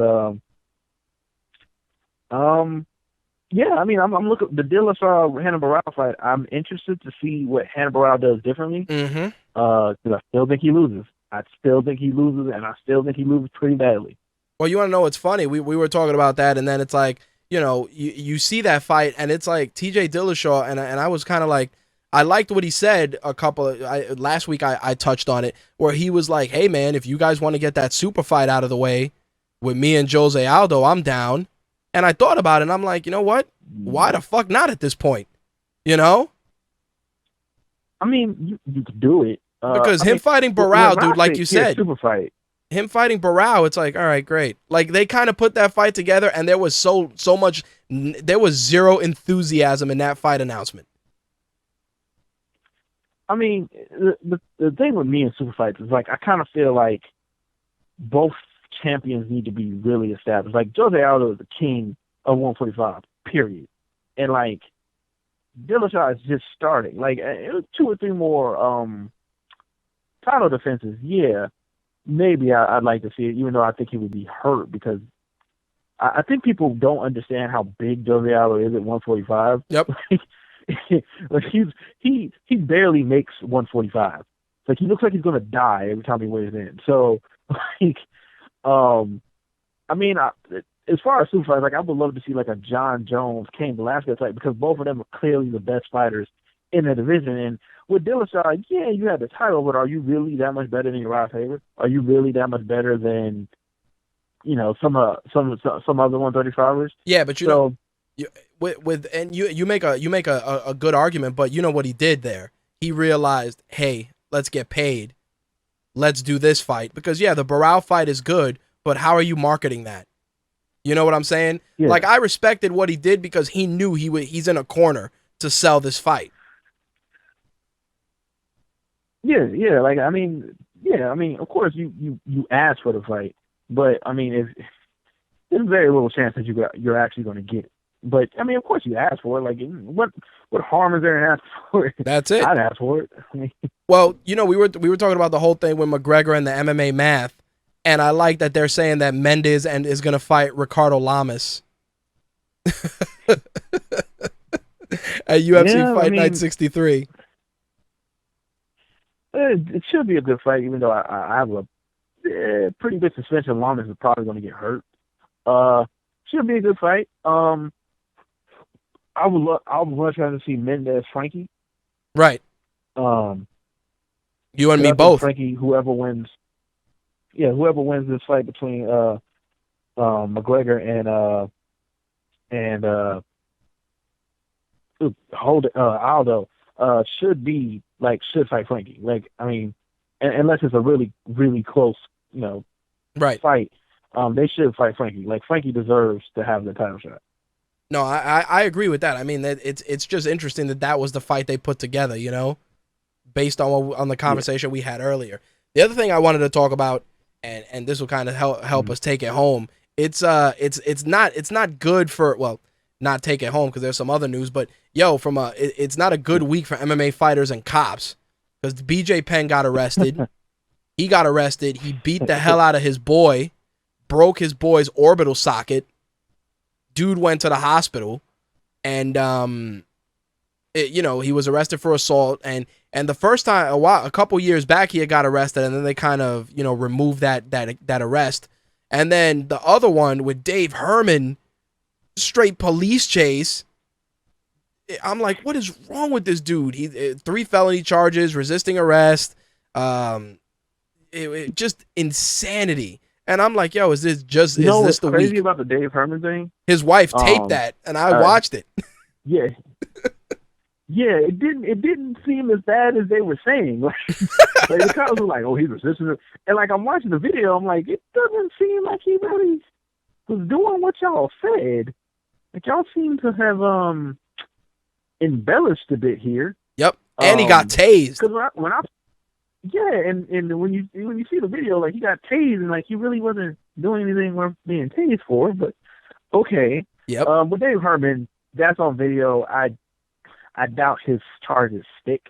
It's on video, right? Like, I'd be surprised if the charges stick. With BJ Penn, this is not the first time BJ Penn has assaulted someone he calls his friend. Yep. BJ Penn is probably not going to jail. No, dude, probably going to get these charges dropped. He's like an honorary royalty in Hawaii. Exactly, he's like an honorary member of Hawaii 5-0 down there. Dude ain't getting shit. Yeah, like, so he ain't. It's probably nothing's probably about to happen to him. But I mean, he needs to find something to do with his time outside of assaulting. Outside of beating his boys up and headbutting the counter in the bar. Yeah, like, I mean, he's not fighting anymore. I don't know. I don't know what BJ Penn's gonna do with himself while he's not for the rest of his life, but it doesn't seem like he's adjusted pretty well at all. Oh, by the way, you did call it. Your boy Vanderlei is suing the Nevada State Athletic Commission. I don't know what the hell he's suing for, but his situation is a bit different. Jon Jones didn't run and hide from his test. That depends, dude, because they were saying he tried to hide under the cage, dude. I don't know how legit that is. Yeah, and I read that, and I was like, I doubt that. Like, I mean, the way it was, when I read it, it was like a source close to Jon Jones. I'm like, who is this source that's trying to cut their money supply? Clearly, ain't somebody at Jackson's Winklejohn. Clearly, a dude that wanted to get more shine. That's what that was. Like, it's not a guy at Jackson, because I couldn't see Greg Jackson being like allowing Jon Jones to do something like that. Like, I mean, people kind of assume that Jackson's like this mild-mannered dude. Like, there's a reason his fighters listen to him. Because he's Yoda, dude. He's MMA Yoda. Yeah, like, I highly doubt Greg Jackson was like, oh, Jon Jones is under the cage. Well, let me pretend like I don't know he's here. I kind of highly doubt he did that. Like, and like I said, like, a lot of this is becoming piling on. But Vanderlei suing, dude, all I said was Ben is going to crack up when I tell him that. And then no idea what Vanderlei's doing it for. I felt bad for Douglas Lima. Lima got the injury bug, so he's not fighting Paul Daly. Yeah, I heard about that. I was really looking forward to that fight. Oh, dude, I was counting the days because that was just going to be violent. But I'll tell you this, Wrestling Observer Radio was saying that UFC officials are already trying to get fights lined up for Brock Lesnar if he comes back. You know what? And I heard, not Brian, Brendan Schaub. Joe Rogan did the long. Brendan Schaub talking about like, oh, you know, if Brock Lesnar comes I talked back, about that last week. Brock Lesnar would destroy Brendan Schaub. Dude, I heard that and I talked about it on air and everybody in the chat just started laughing. Because they're like, does that guy understand? Because he's like, yo, he's over there in professional wrestling playing grab ass. And I'm like, oh, that's not what you want to do. Because they're just going to wait for you to get killed.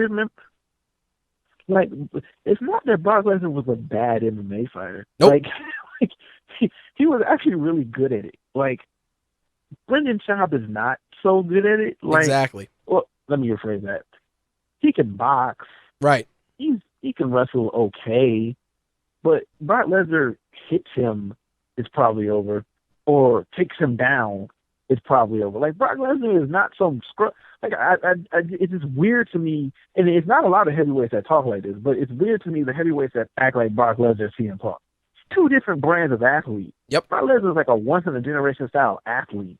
Yep. Like that's two different brands of the fighter right there. Like, Brendan Schaub don't want that. Dude, I laughed about it because when he said that and I was saying it on air, I'm like, you do realize that you're going to keep putting your foot in your mouth and they may give you that fight just to welcome him back.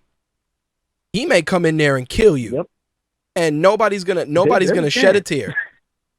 Nobody will shed a tear. But you know, the same thing with fights like that. I want to know where you stand with King Mo fighting Cheick Kongo, which is the equivalent of Jose Aldo fighting Brock Lesnar. I mean, it's not that big of a weight discrepancy, but I mean, yeah, King but Cheick Kongo's a massive dude.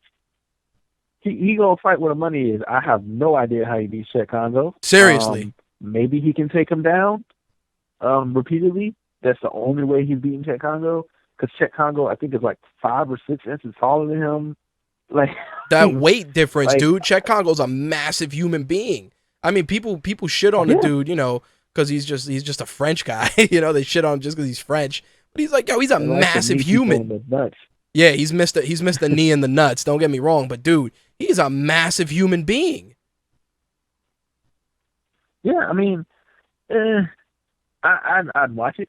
I'm going to watch it. I don't know how the fight's going to look, but unless King Mo can take him down repeatedly and hold him there, it's not going to go well for him. Yeah, I saw that fight, and I said, I'm like, whoa. It's like Mo fights at 205. Cheick Kongo cuts down to 265. Like, are you... Even just 205 to 265 is a 60-pound difference. Not even talking about after you hydrate. Like, King Mo's going to lose that explosiveness that he's got if he tries to go up to heavyweight like that. I hope he just goes in, like, whatever weight he goes is before he cuts weight. Because, like you said, like, if he's like, oh, like, yeah, I'm going to cut some, I'm going to blow up to 265. Like, don't.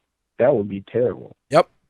That would be terrible for you. Yep. It would be bad. But I'll tell you what, Bellator's trying to put these fights together for the buzz. But I'll tell you what, they tried to go and bag Cro Cop, and the UFC was having none of that. Cro Cop is back in the UFC. This is his third run now. I saw that and I was like, why? Like, but you know what it is? They're also, scooping everybody. Rampage, Cro Cop. They're trying to do something with Cyborg. Here's my thing with Cro Cop, though. They need to drug test him. Like his, I don't know if you saw his New Year's Eve fight. Yep, I did. Satoshi Ishii. He looked huge. Yep. He looked like he was carved out of granite with like an old man's head on his body. They need to I'll be drug testing him as soon as he gets off the plane. Like, go ahead and pee in the cup.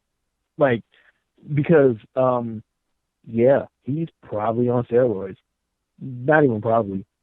He is on steroids, and he needs to get off of it if he wants to fight in the UFC. He better get off of it unless the commission decides to test him for horny goat weed. or some other, or andro or some shit. Oh, we're not supposed to test you for this, but we'll test you for horny goat weed. Or oh, you have Viagra in your system, you can't fight. Oh man, yeah, or you got some extends in your system, you can't fight. Yep. Like it just, I don't know, man. Like, yeah, I don't know who he's gonna fight. I guess it should be interesting. But like I don't know. He's old. He's too old for this at this point, man. I don't know, dude. I'll say this, and we'll close it out with that. I would have liked to have seen Cro Cop and Vanderlei one time. Yeah. Yeah. I would have loved to seen it someday, but it sucks that Vanderlei is now the crazy old guy, who just goes around yelling weird things and suing people for no reason. But I mean, it sucks that that's what he's become. But I would have watched it, dude. They did fight before, didn't they? Yeah, they fought in Pride, dude. But I would have taken those fights. I would have, even now, like with Rampage there. Like, don't get me wrong, they're giving Rampage this fight, in a couple months, and it's like Rampage and Cro Cop could have been a co-main easy. They might still do it. I mean, I doubt that Rampage will have any problem fighting Cro Cop, and I honestly think Rampage would probably beat up Cro Cop. Cro Cop is just an older dude, like, at this point. Like, at UFC, like, what was it, 78, he decided, like, you know what, I'm probably too old for this shit. Like, yeah, last time he fought was in 2011 when he lost to Roy Nelson. But, after he left, he went 3-1, so it's like, Yeah. But, knowing them, they'll make him fight Roy. He'll fight Roy Nelson when he comes back. Probably. Oh, man, that would end so poorly for him. Well, that's if he wants to avenge that loss, that'd be a good way to come back. Oh, yeah. Oh, wow. Jon Jones is posting videos of him training in the gym already. Oh, okay. Look at that. It's amazing what one day of rehab will do. Yeah, I just scrolled to my Instagram and noticed, like, oh, he's in the gym. There you go. Right now, apparently, or 2 hours ago. I mean, like I said, if he never tests positive again, I really don't care. But if he does, like, he needs help. Like, if he ever pops for it again, he really needs help. But like I said, like, I would be shocked if he ever tests positive again. Like, I'm not saying he ain't doing it. I'd be shocked if he ever slips up and tests positive again. Dude, I'll tell you this, and this is how we'll close out this MMA segment. If he tests positive again, Dana White's gonna burn that test. I'm telling you right now. We will never hear about that. He will. Like, that test will be burned and buried in the desert. It'll never happen. It'll never happen. Never. Ever. Like, ever. Boy, he tested positive for what? He'll be like, yo, let me get that. Let me get that. Oh, fire that guy. That's how it goes. Yeah, never again. Well, there you have it. With that, we actually wrapped up all the MMA for this week. Like I said, we got Gustafsson Rumble this weekend. Hype for that. And it's going to be a great fight. I think it's going to be an amazing card. And then, of course, Anderson Silva, Nick Diaz, right? Super Bowl weekend to close things out. So it's definitely a great month for MMA. A couple of other organizations are putting on some good fights. I watched the kickboxing fight last week. Saw Pat Barry fight. A little heartbroken that he won, just because you could see that he wasn't feeling that performance. But the card itself was solid. The legacy kickboxing card. Yeah, I saw that too. It was good. I think Pat Barry should probably hang it up and just become a striking coach. I just think his athletic prime it looks like it's done. There you have it. Plus, he could probably really, really manage Rosa's career at this point, because I think she's a star in the making. Yeah, I think she's going to be real good at strawweight, yeah. So, there you have it. Just a quick reminder, make sure to check out Ben's podcast, Black is the New Black. We'll make sure to get links for that in the show notes. You can follow Ben on Twitter at Blackout89. Anything else you wanted to add? No, that's it, man. Oh, man, it was a blast shooting the shit with you, man. I was glad to have you back in there, and I appreciate you calling in. No problem. I try to get on more often. It's been a little hectic. It's all good, brother. It's all good. I appreciate it. All right. All right, brother. Peace. All right. Peace.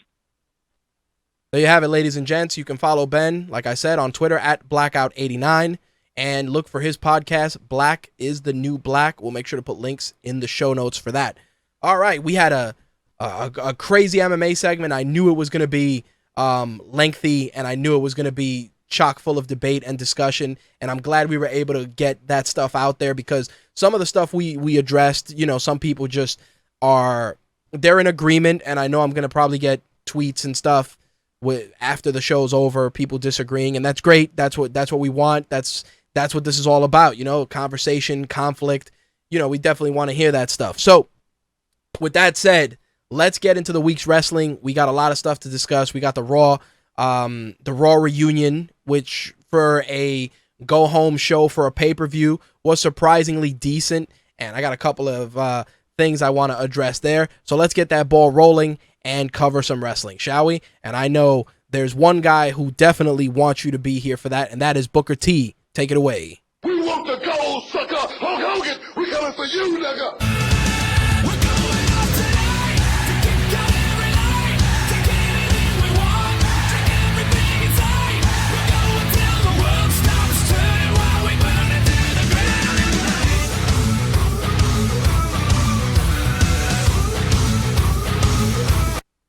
As always, My Take Radio's wrestling segment is brought to you by WWE Shop.com. Use our promo code WWESAVE10 to save $10 on orders over $70 or more. Again, that promo code is WWESAVE10. All right, let's get the ball rolling with this past Monday's Raw, which was the go-home show for the Royal Rumble pay-per-view, which is this Sunday. Of course, a lot of old-timers were making appearances. We were getting the inevitable Brock Lesnar confrontation with Seth Rollins and John Cena. And of course, some of the other matches were finally starting to take shape. I'll start with the opening segment, which I felt, once again, Paul Heyman really brings that segment together. But the problem was that segment went from a really, really hard sell to juvenile name calling. And of course, the funny thing about it was that the Authority came out, you know, they're doing the hard sell, and it was essentially a segment where you took three guys to build up a match for John Cena at the end of the night. This is my issue with the Authority and what I've addressed before. Them constantly opening the show and dragging on a segment for 20 minutes. You're either going to flip back and forth, or you're just going to zone out, because it's become something that's pretty much the norm for every broadcast. Again, this is the pay-per-view. This is the Raw leading up to the pay-per-view. It should be expected, but I just felt that the chemistry between Rollins, Lesnar, and John Cena was perfect without the addition of the Authority. On the contrary, Paul Heyman did a great job as playing the guy trying to keep Brock Lesnar from going crazy and killing everyone, and I think that spoke volumes of the character development that Paul Heyman brings to the table. People don't understand that while Paul Heyman is indeed the mouthpiece for Brock Lesnar, Paul Heyman also is pretty much the glue that holds the mystique of Brock Lesnar together. And the reason I say that is because Brock Lesnar, his mic work, we all know it leaves a lot to be desired. It's not that great, but it's good enough that people take notice. But when you factor in a guy like Paul Heyman, who does the talking 80% of the time, think about it. Paul Heyman comes out. He's getting ready to deliver his typical Paul Heyman style promo. When Brock Lesnar takes the mic from Paul Heyman and pushes him to the side, people take interest because they make the value of Brock Lesnar's promos mean something. And this goes to what I've said about Roman Reigns and his terrible, god-awful shitbag promos that they write for him. That guy definitely needs a Paul Heyman guy. He needs to be a Paul Heyman guy, or he needs a manager that's good enough to help him become a better talker. Dolph Ziggler benefited from Vicky Guerrero being the heat magnet that she was, because it allowed him to focus on delivering spectacular matches and slowly but surely building himself up as a solid talker. Roman Reigns is in that same camp. See, in Brock Lesnar's case, Paul Heyman handles that with white gloves, and he makes it mean something. The mystique, the presentation, it's all part of the bigger package. again, many of us may not be happy with a guy who's on TV, once every couple of months as the champion. But I will say this, when he's there, the interest and the gravity of what's going on surrounding him takes a turn for the interesting. Because think about it, you have this guy, this force, this monster, this beast, and then you have the golden boy of the company in John Cena, and then you have the guy who claims to be the future of this business. It's an interesting dynamic because you have, the guy who's the most dominant, the most dominant superstar, quote unquote, that they have. And then you have the guy who pretty much runs the show. And you have this young upstart who's there to upset everything. And that alone tells a great story. The authority in that respect should be a non-factor. But considering how Raw ended, which I'll get into shortly, I understand at that point why it was necessary to involve them. But Heyman, Lesnar, Rollins, and Cena could have done that segment, and it would have worked 1,000 times better than forcing the authority in there. I'm just saying. So, first match of the night was Daniel Bryan back on Raw, wrestling Bray Wyatt. Of course, these guys, they got a lot of history. When Daniel Bryan joined the Wyatt family briefly and, turned on Bray Wyatt, that was a big turning point for both superstars in that feud. And doing this feud was good because, doing this match was good because, of course, Kane was going to interfere and be a factor in that match. But the beauty of it was that you can see that Bray Wyatt continues to improve, and with the right opponents, he really delivers special matches. That match with him and Daniel Bryan, a guy that's coming in, coming off an injury, and he's riding this wave of momentum, you'd expect that the match wouldn't have gone as long as it did, but it was surprisingly solid. A really good outing for Daniel Bryan, and Bray Wyatt himself looked really comfortable in there. If the rumors are to be believed that Bray Wyatt is being groomed for a match with The Undertaker, it's matches like this with Daniel Bryan that are going to really help, just bring it full circle and prepare Wyatt to carry the dead man in a match. Because let's be honest, The Undertaker is not carrying anybody in a match at this point, given his injuries and his age. But grooming a guy like Bray Wyatt to be the guy to take on the Phenom, there's an interesting story that can be told there. But again, that's all rumor and speculation, but it's something that we will definitely be watching closely.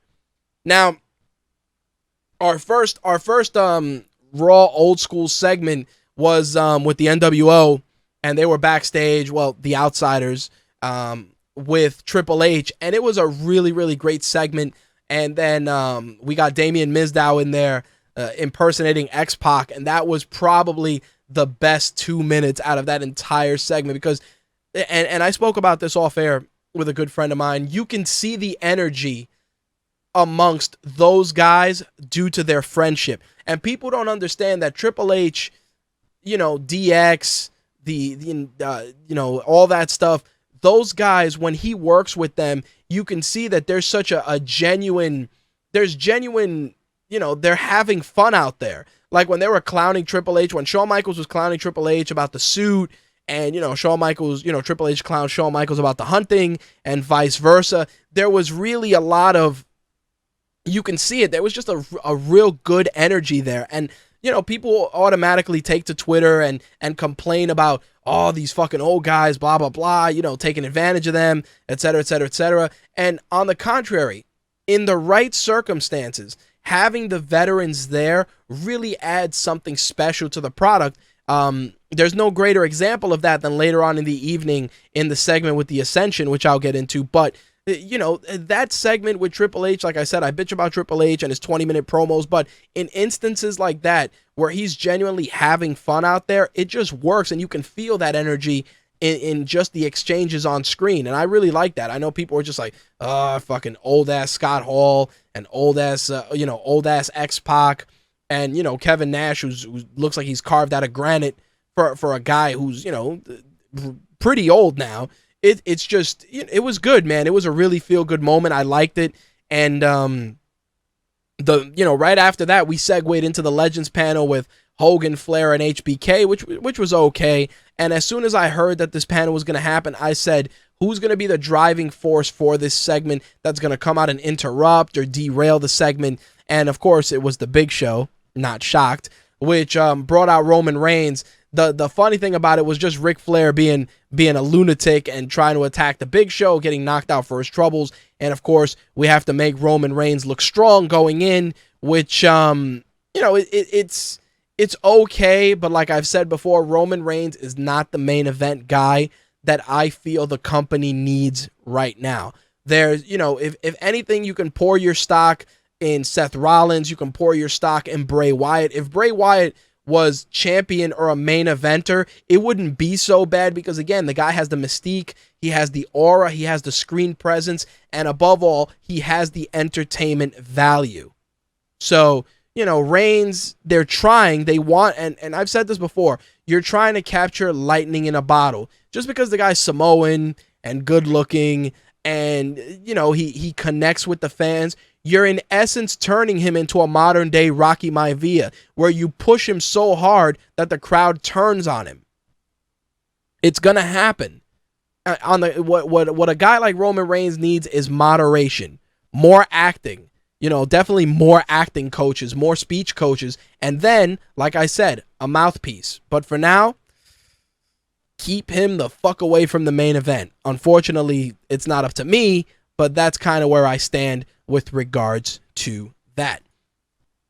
Dean Ambrose squared off against Bad News Barrett. Of course, this match, the thing I liked about this match is that there was chemistry there, a feud between Bad News Barrett and Dean Ambrose, just a real, bruiser style feud would benefit both of these guys. I kind of feel that ever since Bad News Barrett came back and he won the belt, he's kind of been treading water. But I do feel that a feud with a guy like Dean Ambrose would be good for both guys. I think we would get really good matches because, again, Wade Barrett, Dean Ambrose, Cesaro, these are all guys that they have a tremendous upside, but they're treading water because they're kind of just circling the orbit of, John Cena, Brock Lesnar, and the Authority at this point, which is unfortunate. But hopefully in the new year, we can see them do something meaningful with both of those guys. Now, a New Day squared off against Kid and Cesaro, and again, the New Day gimmick is abysmal. There's so much wrong with that gimmick, and it's crazy to me because you have three incredibly talented guys that each have unique attributes that make them guys that should be further ahead than they are. Xavier Woods is athletic and a good talker. Kofi Kingston is incredibly athletic, and the kids love him. Big E Langston is not only solid on the mic, has incredible presence, but is also a very agile big guy. And again, these guys, you group them together, just because they're happy-go-lucky, that's pretty much essentially their gimmick. It's messed up to say, but it's like wrestling preachers at this point. And that's not, I don't think, and again, we've talked about this, the stereotypes, we don't need it. You don't need the shucking and jiving. You don't need the gospel overtones. Why can't they just be guys that are going out there and competing week in and week out? And I've talked about a ranking system. A ranking system would benefit guys like this because there's certain attributes that they have that could be marketed better if they had better writing at their disposal. Unfortunately, they don't.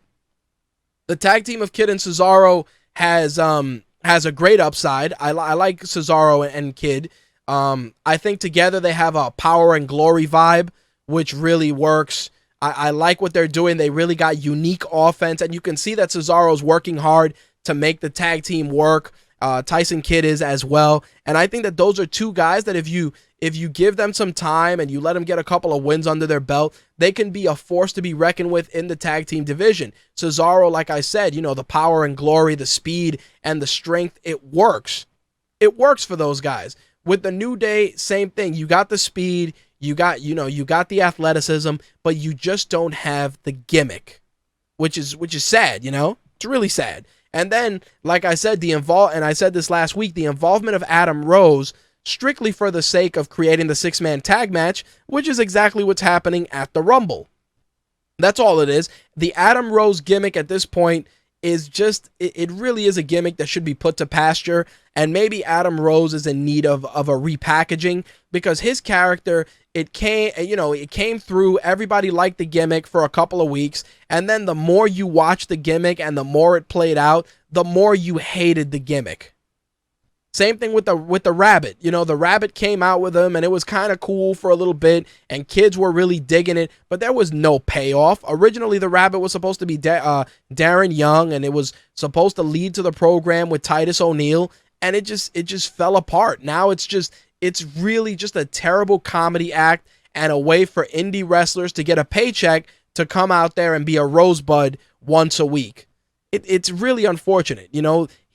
Those guys, I would take the New Day, I would take Adam Rose, and I'd start repackaging those guys in ways that really capitalize on their strengths. Like I said, when Adam Rose was wrestling in NXT as Leo Kruger, there was an energy, there was a hostility and anger in the character that really worked. You had this guy, this bounty hunter, this crazy dude that came out, and he just come out and the really weird, just African safari cargo pants, ready to just eviscerate whoever was in the ring. And it was great. It was great for his character. He had a really good look for it.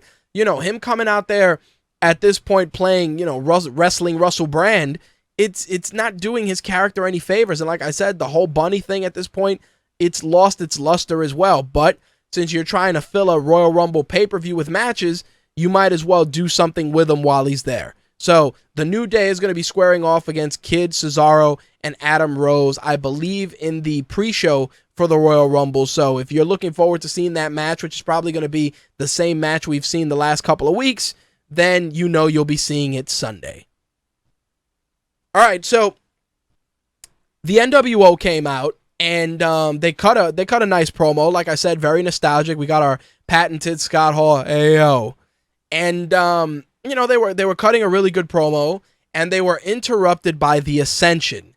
Now, the Ascension, we've talked about just what they've done with them. It's just been terrible. Everything about them has been terrible. The writing, having them shit on legendary tag teams was terrible, and they followed the same mantra this week, just shitting on the NWO, etc., etc.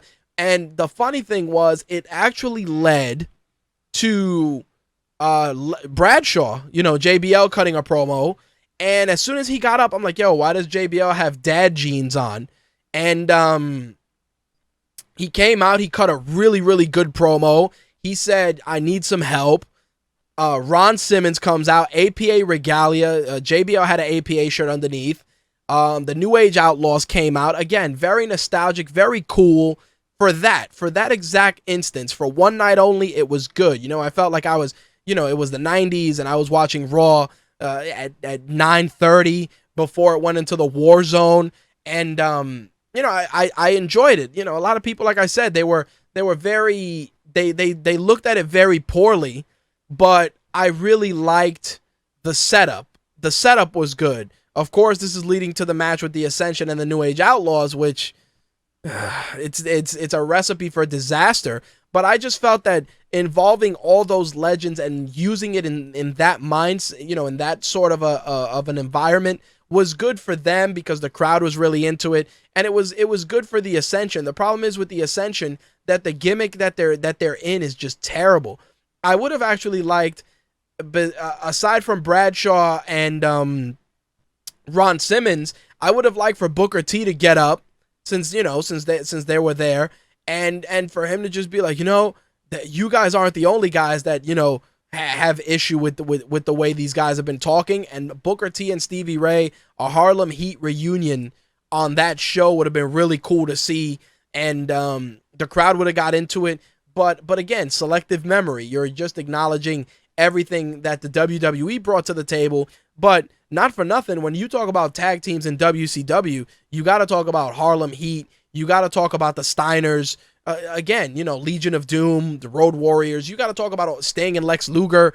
There's so many teams you could talk about, and the fact that you couldn't leverage the Booker T and Stevie Ray is just insane. I would have loved to have seen Booker T and Stevie Ray go in there. Booker T with the axe kick, really, hit the Harlem Heat music. People would have been into that. They would have liked it. And again, it would have really brought that nostalgia full circle. Like I said, the APA was nice. You know, seeing them in there was great. I really liked that. The NWO was good, but it would have been cool to do that because, like I said, Booker T wasn't just King Booker, and he wasn't just the guy who fought Stone Cold in a supermarket. He was a WCW champion. He was part of one of the legendary tag teams, not to mention the fact that he's also the guy that cut one of the most memorable promos ever on Hulk Hogan, which obviously we use for our wrestling segment each week. But, you know, they were in Texas, and it would have been cool to see. But overall, I enjoyed the segment. I got a good laugh. And again, for a Raw reunion show, an old school show, it worked. I had zero problem with it. Now, we switch gears to Paige and Natalya taking on Alicia Fox and Summer Rae. Obviously, at first glance, you want to get up and go to the bathroom because you know this match is going to be terrible. But again, the biggest problem with this match is the fact that you're using it for angle advancement for Total Divas. And this is what has been a big blemish on the Divas division because you got all these ladies in there. They're incredibly talented. And all you're doing is using your live flagship show to be, just ancillary programming for the sake of a show on E, which is foolish because people are tuning into Total Divas to watch the drama that unfolds behind the scenes. The matches shouldn't mean anything. So, at that point, you should just put the focus where it belongs, which is on the Divas title. Is that the case? Are they doing that right? Absolutely not. Not the case here. And it's unfortunate because, Paige isn't a terrible wrestler. Natalya, we know, is definitely not terrible. And Summer Rae, for what it is, she's passable out there. And Alicia Fox is a pretty good hand in some of these matches. But using it, like I said, as angle advancer for a reality show is a step in the wrong direction. That's where I stand with it.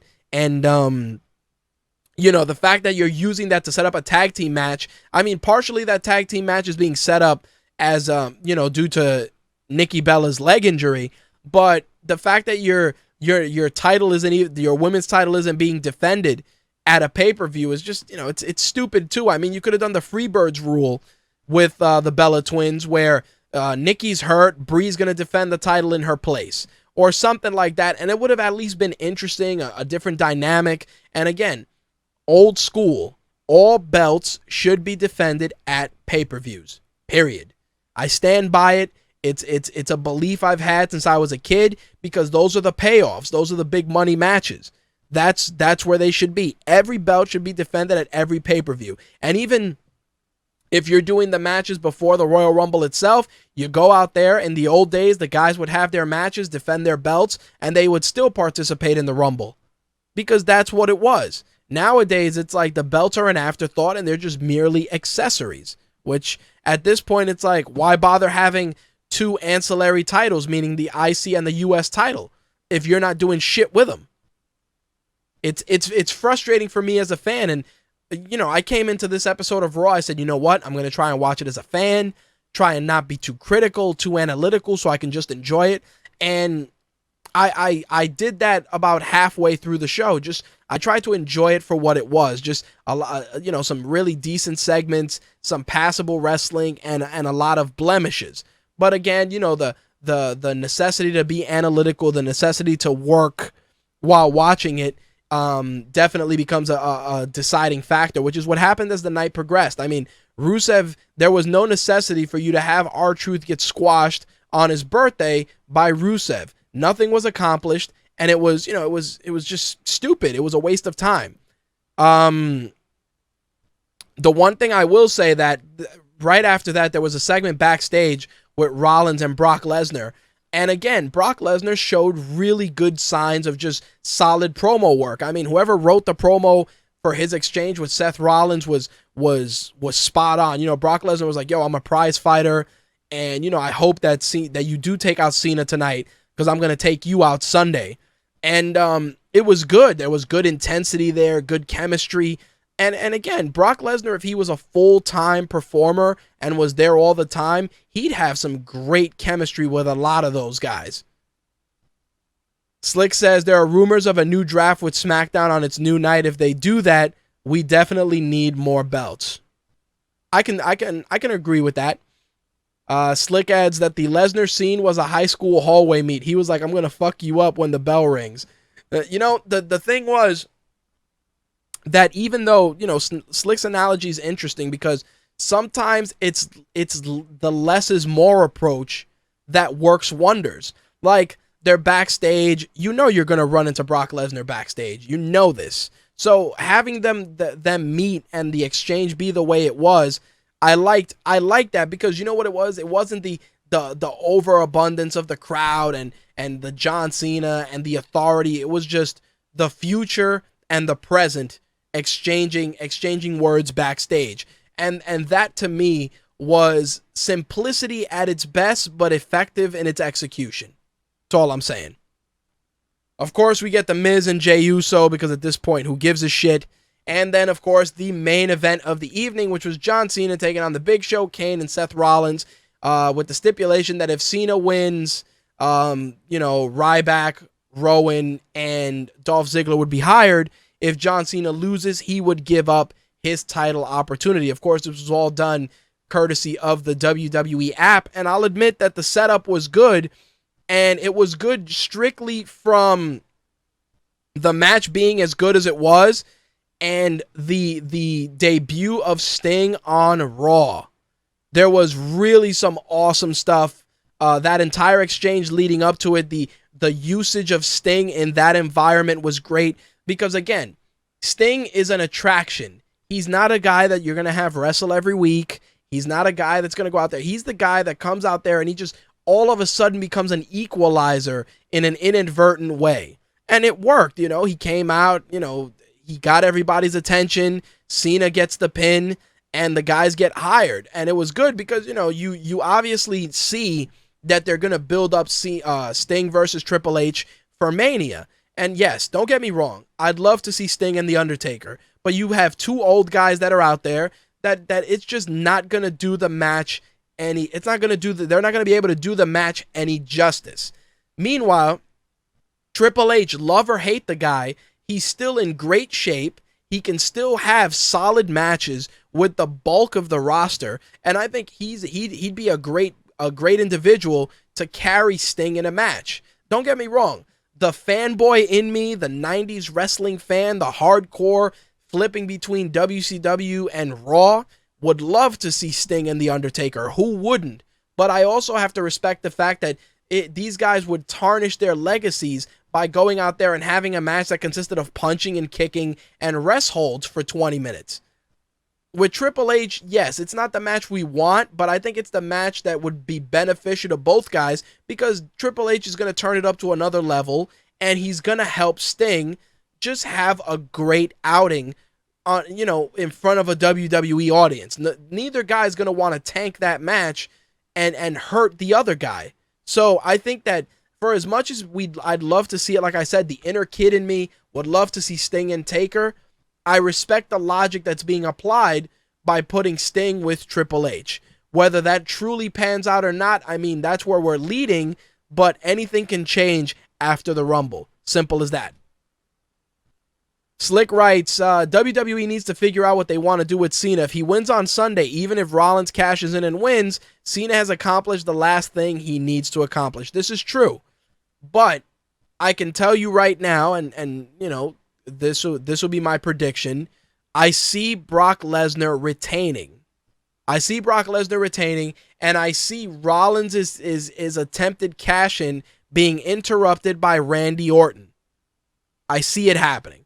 I see Orton coming in, preventing Rollins from cashing in on Lesnar, and Lesnar retains, and we go on towards WrestleMania. Again, that's my prediction thus far. Whether it's true or not remains to be seen, but I already have, and people have been talking about it at length. Cena's going to probably be facing Rusev at WrestleMania. Again, take that with a grain of salt, but that's what all signs are pointing to. I don't know how believable it is, but we'll see what happens. I personally would like to see Daniel Bryan win the Rumble. I would, because I just feel that it would just be a great way to close out another great story for WWE's favorite underdog, overcoming injuries, overcoming the odds, winning the Rumble, defeating the beast who is the one behind the one in 21-1 is just, and not only that, but I also feel that the match itself would deliver because both guys are great mat technicians.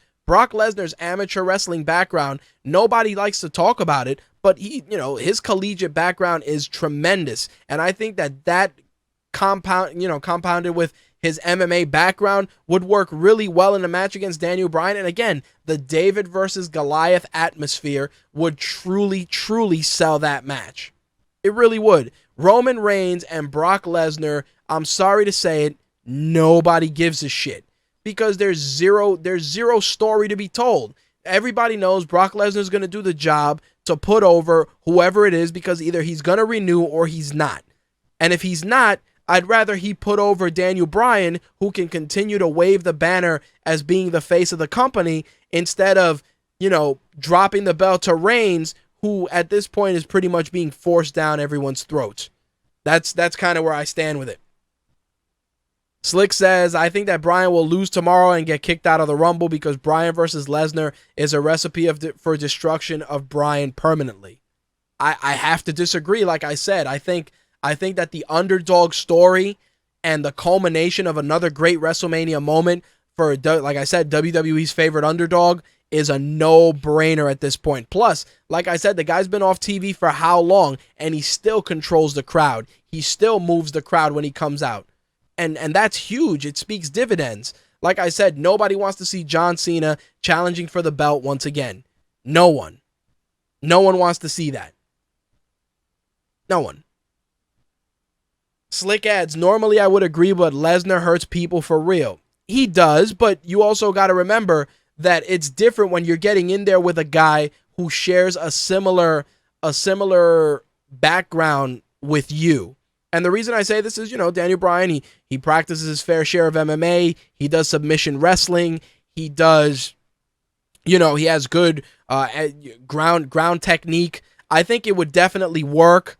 Like I said, the guy, he's overcome the odds, and I think it would just be a fitting reward to close out his story. And I mean, if you did want to close it out and maybe have Seth Rollins play the role of spoiler and cash in on Daniel Bryan at that moment and win the belt, I don't have a problem with that either. I think it would work. Slick says to me, so you have confidence that Lesnar can control his moves properly and not fuck up Daniel Bryan's neck? Yes. Yes, I do. Because you got to remember, these guys, before the matches are executed, they sit down and they strategize the matches. They strategize them. And again, Brock Lesnar, sometimes he works stiff because it's a necessary evil for him to work stiff. It needs to be that. This isn't Daniel Bryan's first rodeo. Daniel Bryan is one of the guys that he did strong style, especially in Ring of Honor. I mean, you watch a lot of his Ring of Honor matches, his matches with Samoa Joe, his matches with CM Punk. There was definitely a lot of strong style there. And Brock Lesnar, he's a professional. This is the other thing too. Like, yeah, Brock Lesnar's this big hulking monster, but Brock Lesnar's still a businessman, and he knows that if he's got to drop the title, if he's not re-signing with the WWE, he's gonna drop the title and he's gonna be a professional on the way out, because he knows that if he goes back to the UFC, and maybe it works or maybe it doesn't, but he's gonna definitely leave that door opened. Slick adds, I'm just concerned with Bryan being in the ring for 5 or 10 years more at least. You know what the thing is? I agree with you, Slick, but I also got to say that neck injuries are neck injuries. And while Daniel Bryan is fine now, I definitely feel that maybe 5 years is a stretch. It's a stretch because all these guys that came back from neck injuries, they all said, I got a couple more years here or there, and a lot of those guys just aren't wrestling. Edge is a great example. And that's how it goes. Like, neck injuries are something that are incredibly, incredibly fickle. You look at guys like Kurt Angle. You look at guys like Stone Cold Steve Austin. You look at guys like Edge. You'll see that, Stone Cold may have one more match in him, but even if he does that one match, he's going to do it against the guy that he trusts in there. And I think Brock Lesnar, for as big of a brute as he is, he respects this business enough that he will do the right thing. And like I said, Daniel Bryan's a veteran. He's wrestled in Japan, wrestled in Ring of Honor. He knows how to sell it. He knows how to make it work. And I think that would be the match that me personally as a fan, I would like to see. All right, let me go into the other wrestling news for the week. Just because we got to kind of sprint to the finish. I got to say, I saw New Japan's show on Access TV. I think that New Japan has a great product. If you have never seen Japanese Puro or a Japanese wrestling product, please do yourselves a favor if you have Access TV and check it out. They give it every Friday. They got a lot of really good matches lined up for you guys. And like I said, you're going to see, factions like the Bullet Club. They're actually going to have some matches with Finn Balor, who of course was Prince Devitt in Japan, that I definitely recommend you check out. The match with Tanahashi and Prince Devitt, I think they're going to be giving that in February. There's a match with this match in particular, they're supposed to be giving it on February 13th. It's Okada taking on Prince Devitt, and then Tanahashi, Makabe, Jushin Liger, and Captain New Japan taking on Carl Anderson, El Terrible, Tama Tonga, and Bad Luck Fale, which is going to be a tremendous match. Again, if you have Access TV and you want to see something a little different, do yourselves a favor, check out New Japan Pro Wrestling's weekly series. I believe it's a 13-episode run, and there's going to be a lot of great matches. I cannot recommend it enough. Seriously, give it a shot. Slick says, I don't see Daniel Bryan catching 16 German suplexes. Probably not. I can definitely say that he is not going to be eating 16 German suplexes. That I can say. All right, so I do want to acknowledge the Heath Slater incident. If you guys remember, Heath Slater was dealing with some issues with a security guard, and WWE took him off the road so he can get those addressed. And what ended up happening is that they're actually all criminal charges against Heath Slater were dropped due to the statute of limitations with regards to the complaint. The complaint did occur during the weekend of WrestleMania 27, but the lady did not file the complaint till last year. So the statute of limitations allowed the charges to be dismissed. With that, I'm sure that we will be seeing Heath Slater back on TV sooner rather than later. Now, the next bit of news involves a superstar I haven't talked about in quite some time, and that's just because when you hear his name, 9 times out of 10, it's him speaking poorly of the WWE and just wrestling in general, and that is one Bill Goldberg. But Goldberg recently had an interview with the Miami Herald, which was incredibly interesting because he was asked if he'd consider going back to WWE, and he said that he would seriously consider one last match in the WWE. And, I think about that, and I always feel that Goldberg is one of those guys that came out of WCW, had incredible fanfare, was a factor in the Monday Night Wars, came to the WWE, was handled poorly on the way in to the point where it was just, his career was sullied. But I think Goldberg still has a mystique and an enigma, not on par with Brock Lesnar, but still Goldberg is still a guy who was at the top of the food chain in WCW. And he said, he's about to be 48 and he would definitely like the opportunity to have one more match. He'd like to have his children see him wrestle.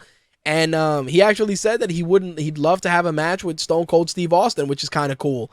I will say this. If there were talk of Hall of Famers, of a Hall of Fame class, I would definitely put Goldberg in that list and also allow him to have one last match, because I think it would be a fitting send-off for a guy who was, the WCW equivalent of The Rock and Stone Cold Steve Austin at the time. This is a guy that carried the company, on his shoulders. This is, the streak and going out there. This is a guy that people he was intense. He was unique for his character at the time. And I do feel that it would be in the WWE's best interest to allow the guy to have one more match. Like I said, I think Goldberg he still can connect with the fans, and I think the fans watching him wrestle would be nice. I would definitely not mind seeing it. Of course, the easy thing to say is Goldberg versus Ryback, but as much as I like Ryback, I think that Goldberg deserves a bigger match. Whether it's a match with Stone Cold Steve Austin, or a match with John Cena, or maybe a second go around with Triple H. At the end of the day, I feel that Goldberg still has a legacy that needs to be acknowledged, and allowing him to wrestle one more time, maybe giving him the Hall of Fame nod, I think it would be cool to see. So we'll see what happens. Of course, once I hear more, if he does any other interviews, I will definitely share it with you guys. All right, so and this was not a shocker to anyone. Lucha Underground put out a press release announcing that they had signed Alberto Del Rio, aka Alberto El Patron, or El Patron, depending if you want to use the accent or not, to a deal with Lucha Underground. This is the second promotion that Alberto Del Rio has been involved in, of course, the other promotion being Ring of Honor. Now, many people, myself included, expected Del Rio to head to TNA, but Dave Meltzer was saying that Alberto Del Rio was offered $400,000 and that he actually turned it down, which is crazy. So Alberto Del Rio turned down $400,000 and a minimal schedule to work with Lucha Underground and Ring of Honor. I'll be honest when I say that I think Alberto Del Rio's his success would be better applied in a promotion like Lucha Underground, just because I feel Lucha Underground is truly an alternative to what we watch on TV every week. I mean, the Lucha Libre style, the way it's presented with all the really good production for the backstage segments, the storytelling, I think it's unique and different enough that a guy like Del Rio can shine. I mean, if you've watched that promotion or you've read Lucha Lee's posts on Rageworks, you'll see that guys like Chavo Guerrero, they get a second life over there with good reason, because they're being written correctly and those guys genuinely look like they're having a good time. I mean, a guy like Ezekiel Jackson, who was squandered in WWE and Lucha Underground, he's a force over there. I mean, obviously he's not a luchador, but he has incredible presence and he brings something different to the product. So I'm actually in the camp that's happy to see Del Rio go to Lucha Underground versus TNA, because while I do feel TNA's success on Destination America is a no-brainer, I do feel that TNA is kind of finding their identity all over again, and I think that in order for them to do that correctly, they need to utilize the homegrown talent that they have, because they really do have a great roster. I think with Lucha Underground, though, there's such a revolving door of different luchadors and different superstars with different looks and different gimmicks that I think Del Rio could be a really, really good addition to that roster. Much like Ring of Honor as well, where there's still so many talented individuals, I think Del Rio would be an asset there as well. So, if you've been wondering where Eva Marie is, you will be heartbroken to know that she will be out 2 to 3 months to have a leak in a breast implant fixed. That is why Eva Marie has not been on television, because she has a breast implant leak. So there you have it. If you remember a couple of years back, China had a similar situation where one of her implants actually ruptured and she had to have surgery. So if you are a fan of Eva Marie and you've been wondering where she is, there you have it. She is getting a surgery to fix a leaking implant. Crazy shit, guys, I tell you. All right, so to wrap things up, of course, we got the Royal Rumble this weekend. A lot of crazy matches, a lot of good stuff going on, and I want to give you guys my predictions. Of course, Lucha Lee is going to have his Royal Rumble contest as well, but I did want to share my predictions with you guys, and I'm going to start from the bottom. The Elimination kickoff show match with Adam Rose, Tyson Kidd, and Cesaro against the New Day. Like I said, you know that this was thrown together for strictly to get the New Day a three-man team of opponents. I do feel that while I would love Cesaro and Kidd to get the victory just because they need the momentum, I do feel that they're probably just going to be fodder, and the New Day are going to take that match for the kickoff show. On the Divas side of things, the Bella Twins are going to be squaring off against Paige and Natalya.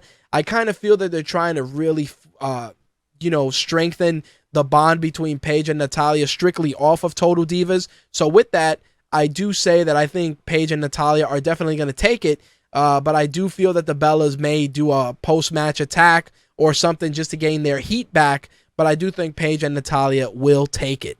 Now, the New Age Outlaws and the Ascension, it's very easy to look at it and say to yourselves, this is going to be a glorified squash for the sake of putting the Ascension over.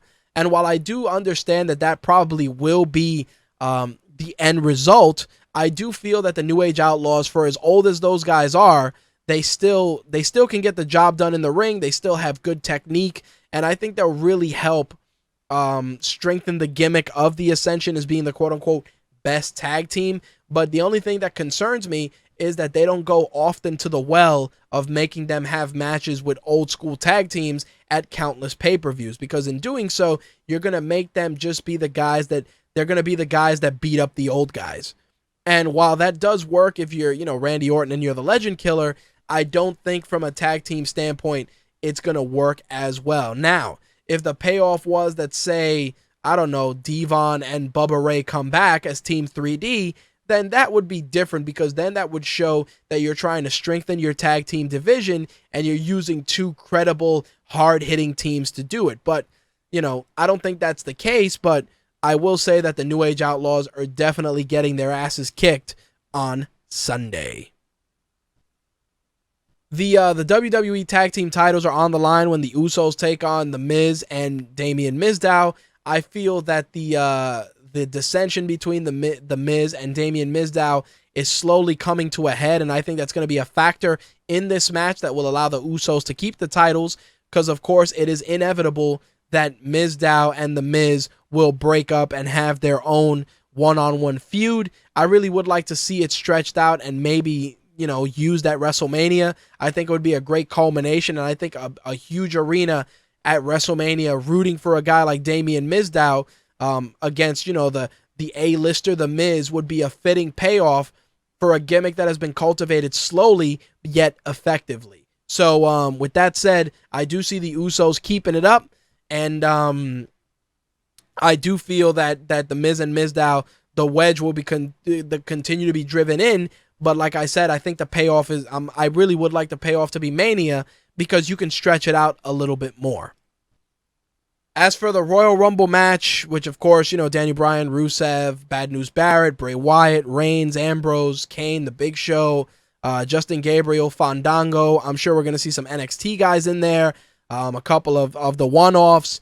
I feel that the match itself is going to be paced. It's going to be paced well, and I think we're going to see some surprising returns. There's rumors of Diamond Dallas Page, Rob Van Dam. Who knows who we'll see, but the Royal Rumble match is always fun, because, you can talk about first elimination, you can pick whoever, and there's always, you're going to get a Kofi Kingston spot. You're going to have one guy that's going to have the most eliminations, which will probably be Roman Reigns again. And, of course, you're going to have the surprises as well. Like I said, I do stand by the fact that as much as I would love him to win, I'm cursed to say that probably they're going to give it to Roman Reigns unless WWE swerves us and allows Daniel Bryan to win the Rumble. I kind of feel that Roman Reigns is going to get put over completely, and Roman Reigns' ascension to the main event starts at the Rumble. We'll see. Last but not least, of course, the WWE World Heavyweight title match, Brock Lesnar, John Cena, and Seth Rollins. I do feel that this match is probably going to steal the show, strictly off of the athleticism of Rollins and the just hard-hitting, aggressive style of Brock Lesnar. With regards to who my pick is for the victory, I do feel that Brock Lesnar is going to win it, and Rollins is going to try and cash it in, and they may use the Rumble for the return of Randy Orton to set up the program between Rollins and Orton. We'll see if I'm right, but I do see Lesnar walking out of the Rumble still champion. As always, I definitely would love to hear from you. If you agree with these picks or you don't, feel free to drop me a line either on our Facebook fan page, on Twitter, wherever the case may be. I definitely would love to hear your predictions, and be on the lookout for Lucha Lee's Royal Rumble contest, where he will allow you to win the opportunity to win a WWE t-shirt of your choice. All right. Well, with that said, that is actually going to wrap up the show for this week. Wow, we went into 2.5 hour territory this week. But again, there was a lot of stuff going on, a lot of great debates. As always, if you are tuning in for either an MMA or a wrestling segment, make sure in the show notes you will see the timestamps for each segment if you're only tuning in for one or the other. Hopefully you are tuning in for both, but to each their own. Anyway, let's wrap it up. You've just heard My Take Radio episode 267, which broadcasts live Wednesday, January 21st, 2015. As always, archived episodes of the show are available in podcast format on iTunes, Stitcher, and TuneIn Radio. We are working on distributing the show on SoundCloud as well, and once we get that finalized, I will definitely let you guys know. If you want to watch the video feed of the show, you can find the archived video feed on our two YouTube channels, My Take Radio TV or Official Rageworks. Look up either one on YouTube, and you'll be able to watch this episode's video. Now, as always, if you want to interact with myself and the rest of the MTR family, you can follow us on social media on Twitter at MyTakeRadio or at Rage_Works. If you're on Facebook, you can find My Take Radio on Facebook, and you can find Rageworks on Facebook as well. If you're already a fan of the show on the My Take Radio page, do yourselves a favor. If you want to engage with some of the other stuff we cover, definitely give the Rageworks fan page a like. We're also on Google Plus and Pinterest, and if you're into Instagram as well, Rageworks_Rich is our Instagram page for that. Be on the lookout for our minority film report for Black Seas, starring Jude Law, as well as my review for the film on Rageworks.net. My Take Radio will be back later today with its gaming and entertainment edition on Thursday, obviously, January 22nd at 11 p.m. Eastern, 8 p.m. Pacific. On behalf of myself and the rest of the MTR team, as always, thank you guys for your continued support, and I will catch you guys later. Peace.